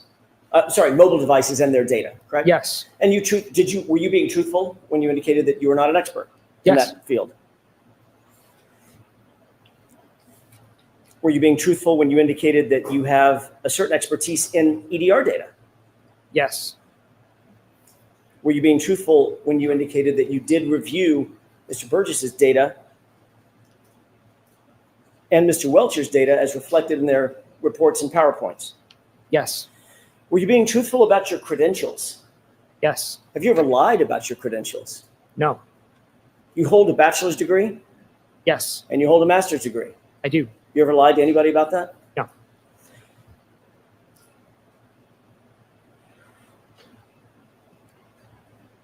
Mr. DeSogra, what is the only reason you amended your PowerPoint presentation from its original version to the one that you most recently amended it to? To include the additional analysis and data points from Mr. Burgess's supplemental report, So- the May 8th report. I'm sorry, I interrupted you. Go The ahead. May 8th report. So you amended yours because he amended his. Correct.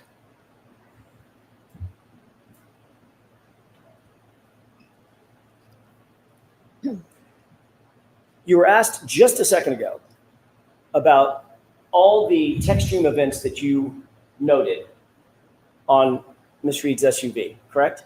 Yes. Mr. Brennan asked you about a specific tech stream event at or around 5:07 in the morning, and whether you had something like that committed to memory, correct? Yes. You said, I don't have them all committed to memory, right? I don't. What did you say after that? Because there's how many? It was 19 events prior to 1162-2, 19 other events. How about after 1162? There were a number after 1162-2. I don't have the exact count in my head. How about after 1162, just on January 29th, going into January 30th? There were other events. How many? I don't recall the exact number. Does 11 sound right? That it sounds plausible. I recall seeing in the chart. I recall seeing a number of events after. Would it refresh your recollection to look at a chart? It would.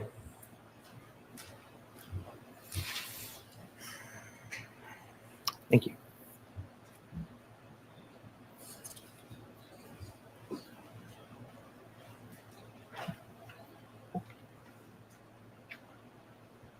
Yeah, there are a lot. I would have to really use my finger to count them all. Okay, more than 8. Total after 1162-2, Only on the 29th. there aren't date stamps on these because this chart is the raw text stream data, which doesn't have timestamps. Safe to say, there are many, correct? Yes. Mayor, Coverage. Yes. And again, this goes back to a question that you were asked by Mr. Brennan. I want to follow up on. In no instance were any of those related to a collision, to your knowledge, correct? Objection. Sustained. Were any of those that you reviewed at any time, the lifetime of the vehicle, related to a collision? None of them were triggered by a collision. Thank you.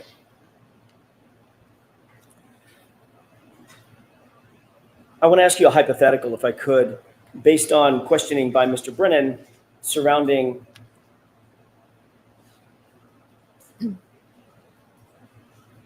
the 12/32/09 lock event. Do you remember him asking you about those questions, about that event?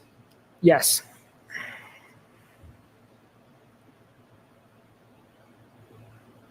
Your analysis was based on the time span. Let me rephrase that. Was your analysis based on Mr. Burgess's and Mr. Welcher's analyses together of a span of time between the 1162-2 text stream event or trigger event and the lock event at 12/32/09? Objection. So the question is that what he's considering? Correct. In other words, was he basing his opinion or analysis on that time frame, at least in part? So I'll let that question stand. Thank you. Yes. Okay.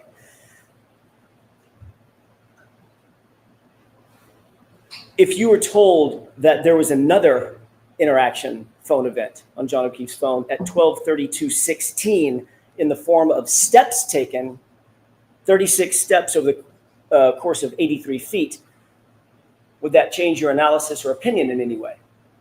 Objection. I'll allow that in that form. Yes. In what way? If the phone event moves from 12/32/09 to 12/32/16, then of the 30 possibilities I had in the chart, all of them would become positive. That would mean that that interaction occurs after the end of the vehicle event every single time. Instead of, it was 25 for 30 in the original analysis, the hypothetical would change it to 30 for 30. All of them, all 30 of them would occur at a point in time. Let me rephrase that. All of them would reflect a scenario in which the phone interaction took place after the trigger event. That's correct. Thank you.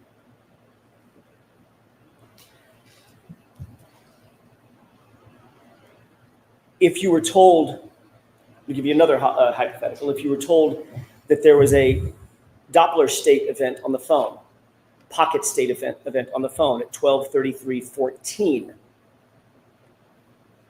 would that impact your opinion in any way? Objection. Sustained. You were asked several questions about what you believed Mr. Burgess may have gotten wrong in terms of his original report and one of his original analyses dealing with bits and bytes. Do you recall that? Yes. Did Mr. Burgess, Hold on. of course, You need to, we have to turn the fans off. and I'm not speaking loud enough? Right. I'm sorry. I'll raise my voice. I just don't want to scream over people, but I will raise my voice. Let's try this for a few minutes. May I start again? That question, yes. Thank you. You were asked about whether or not you believed that Mr. Burgess was incorrect in terms of certain analyses he undertook or reflected in his original report back in January of 2025, correct? Correct. As it relates to the bits and bytes, did you find that Mr. Burgess was incorrect or correct about his analysis concerning the size of the data set collected based on bits versus bytes? He was incorrect. Explain that to the jurors very briefly. These are just different units. A bit is a different size than a byte. And so if a size for something is listed in bits, for example, and you look at the data and assume it's in bytes, you will assume it's the wrong size. Which Mr. Burgess did based on your review of his report, correct? Correct. I want to change gears and ask a different question or series of questions about the text stream data versus the infotainment system data, specifically the timestamps associated therewith. Is there a timestamp associated with text stream data? In this case, no. Okay. Is there a timestamp associated with infotainment system data? Yes. All right. The infotainment system data, well, let me see if I can ask it a different way. Where did the 3-second delay come from? Your analysis of Mr. Burgess's review of the of the text stream data, or his review of the infotainment system data? The 3 seconds came, well, fundamentally it came from the exemplar testing, where he identified, and he was actually, well, Aperture collectively in that testing identified a difference between when and the time that showed up in the infotainment. But they didn't actually look at, as far as I know, or at least it wasn't provided if they did, how that specifically related to the key on timer itself. But they showed that the button is pushed, there's a 3-second delay, and then the time gets logged. When that button is pushed for the infotainment system, I'm going to rephrase again, so I'm as clear as I can be. When that button is pushed for the on event, the key on event, is that like a stopwatch click? A stopwatch starts running? Timer? In the VCH system, yes. Okay.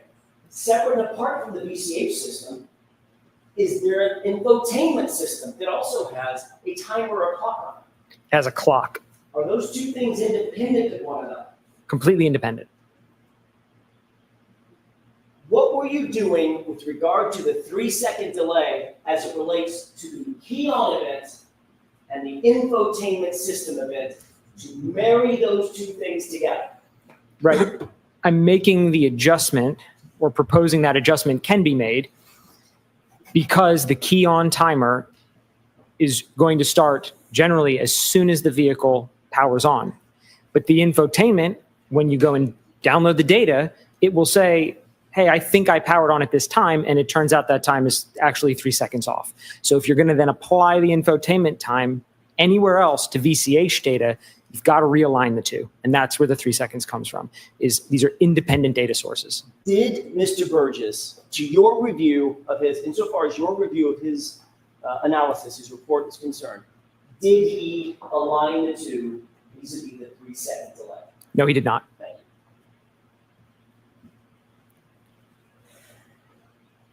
With the court's permission, may we have slide 10 of the PowerPoint of, Okay. and that is, we've talked a lot about PowerPoints of Mr. DeSogra's PowerPoint. Can you highlight the table on the left, Mr. Wolf? Thank you. Did you create this table?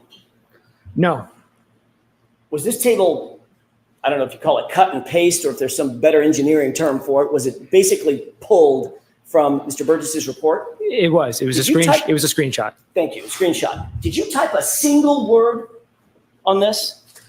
I did not. I added a green box. Put a green box around it. Yes, You didn't type anything on this. I did not. You were asked a ton of questions just a few minutes ago about whether or not the column on the left and the center column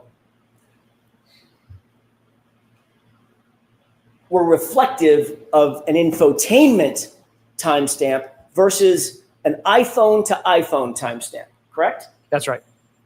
Mr. Brennan asked you a bunch of questions about that left column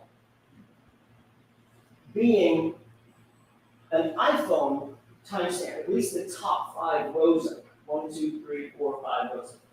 Remember that? Yes. Read the name that Mr. Burgess labeled that column. Infotainment call timestamps. So what, as an expert, what did you presume he, as an expert, was presuming? Objection. Sustain. What did you presume that meant to you, just to you? Call timestamps from the infotainment. So if anything is wrong with your analysis, would it be based on Mr. Burgess being wrong in his analysis? Objection. Sustain.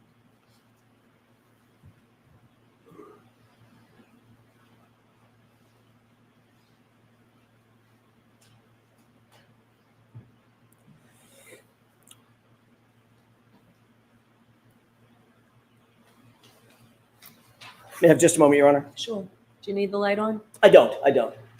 And we can pull that down.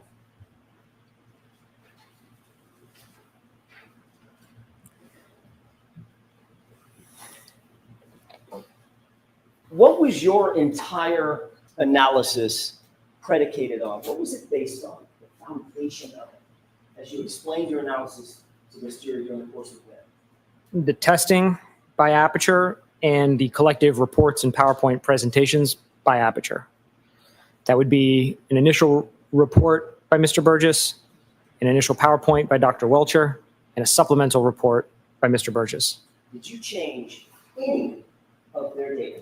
No, Did you change any of their analyses? no, Did you explain their analyses? yes. Sustained, ask it to. Sure. What were you trying to do in terms of your presentation, in your PowerPoint, and the presentation to the student? There were a number of different methodologies presented across all of those reports and PowerPoints, and sort of all in different places. So my goal was to bring all of them into one place so we could look at the totality of the data.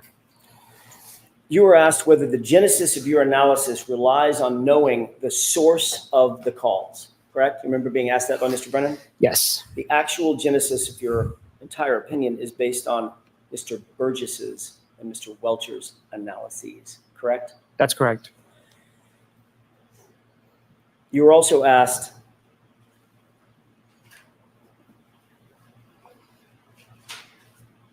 why you believed Mr. Burgess did a quote unquote more detailed report in May versus January of 2025. Do you remember being asked that just a few minutes ago? Yes, When you presented your analysis, your math, based on Mr. Burgess's January 2025 report, how many of the scenarios indicated, based on his data and his analysis, that the lock event occurred after the texting? all of them. Thank you. That's all I have, Your Honor. All right, Mr. Brennan.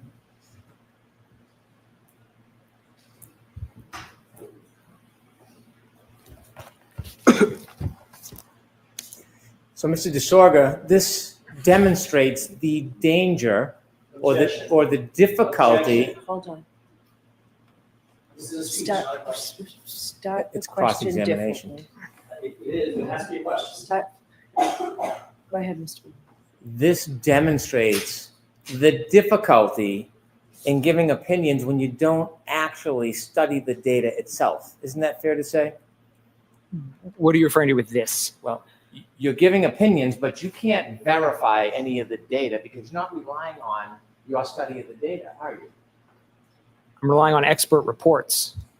You're criticizing somebody's report, but you yourself can't defend data that you haven't actually analyzed and broken down yourself.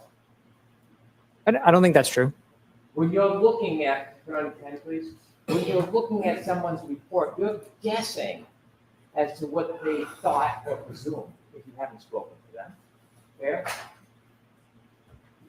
I would say I'm reading the words that are in front of me and interpreting them for what they say. When someone plugs their iPhone into a car after it turns on, and the car reads data that's on the iPhone, that data then resides on the infotainment system, correct? There's a transfer of data. And Yes. so unless you actually do the study yourself, you had no way of knowing if that information, although on the iPhone, on the infotainment system, you had no idea whether it was from an iPhone or from the infotainment. Fair? That's right. I don't think that's, And so when you don't actually do the work yourself, and you just presume or you guess, you could get it wrong, couldn't you? if I had guessed, yes, but I didn't guess. I used the data in the reports and I referenced the testing that Aperture did. So I did not make a guess. 1 through 5, and you telling me right now, to a reasonable degree of data certainty, that that information is based on the infotainment clock. Is that what you're saying? I don't know. You don't know. But if you actually did the analysis yourself rather than just Monday morning quarterbacking somebody's report.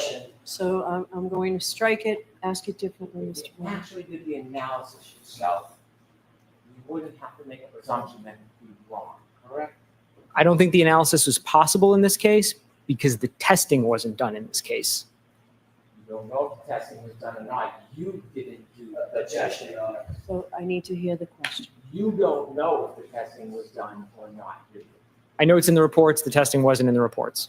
Did you read Jessica Hyde's report? No, Did you read Ian Whitten's report? no, You don't know if that testing was done, do you? I don't. I'm going to let that stand. You don't. Next. I do not, sir. And so if you're wrong, your assumptions and product are then wrong. Part of my conclusions would change. I wouldn't agree that I'm wholesale wrong. Well, as a scientist, if they're not accurate, that would be wrong, wouldn't it? That might be a nuanced answer. I'm sorry? I said that might be a nuanced answer. Frankly, I'm not sure how to give you a good answer to that If you question. have the wrong data when you're doing your analysis, then the final analysis is going to be wrong. If you have using the wrong data, it's that simple. Yes, Right? You don't have to be a scientist to figure that out. yes, that's Okay. If we could have Mr. Welcher's 33.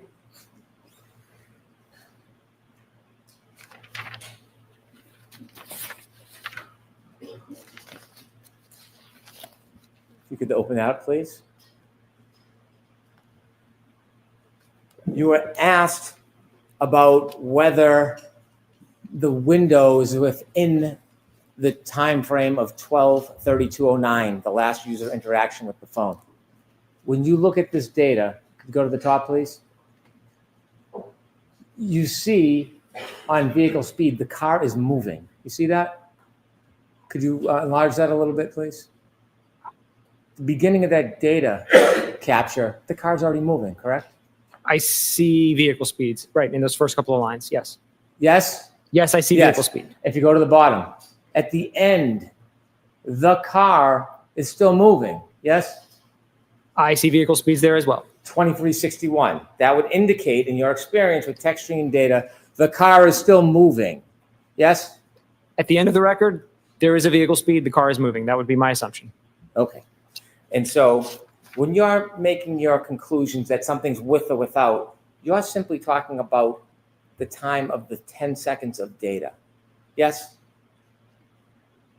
Yeah, everything that I've done has been referencing the end of event 1162-2, which is exactly how it's been referenced in all of the other reports. That 10-second window. Yes? Not even the window, just the end. Everything in the Aperture reports talks about the end of event 1162-2. So that's what I used across everything. And when you say end of event, you're referring just to data, not the actual real life event. Yeah, absolutely. The end of the recording. Okay. Mhm. And so after that window, 12/32/04 to 12/32/12, you were asked a question about what might have happened 4 seconds later, 12/32/16. Remember you were asked about that? Yes. Did you know at 12/32/16 that John O'Keefe's cell phone moved for the last time? Did you know that? No. And between 12/32/12, which is in the 10-second window, and 12/32/16, Do you know what John O'Keefe was doing in that 4-second period? No, Do you know if he was walking? no, Do you know if he was crawling? no, Do you know if he was falling? no. You don't know. I do not know. May I briefly go? Okay, 123216 wasn't just that Mr. O'Keefe's phone was moving, there were steps being taken, correct? I didn't review the phone data, so I don't know. Did you review anything to indicate that steps were taken over the course of 50? Objection. Anything so else? that's sustained. You were asked just a second ago. What about the data? What if it's wrong? Then you'd be wrong, correct? Generally, yes. Garbage in, garbage out. Basic scientific postulate, correct? Generally, yes. You're relying on whose data? Mr. Burgess's data and Dr. Welcher's data. Thank you. All right, Mr. DeSoger, you are all set, sir. Thank So you, you Your can Honor. step down. I'm going to see counsel for a minute. Jurors, feel free to stand up and stretch if you'd like.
All right, jurors,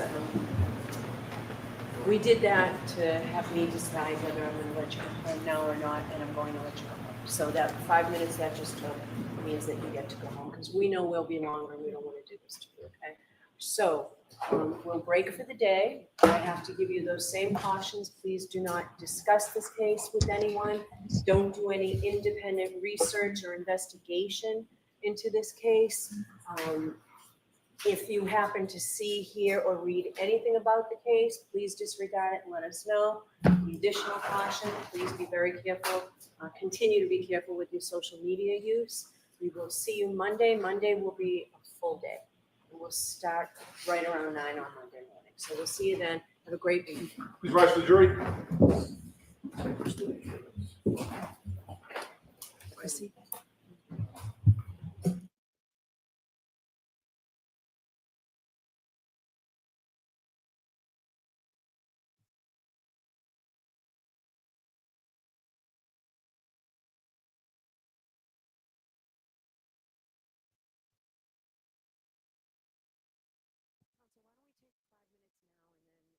We'll come back. I'll come back in 5 minutes for the voir dire.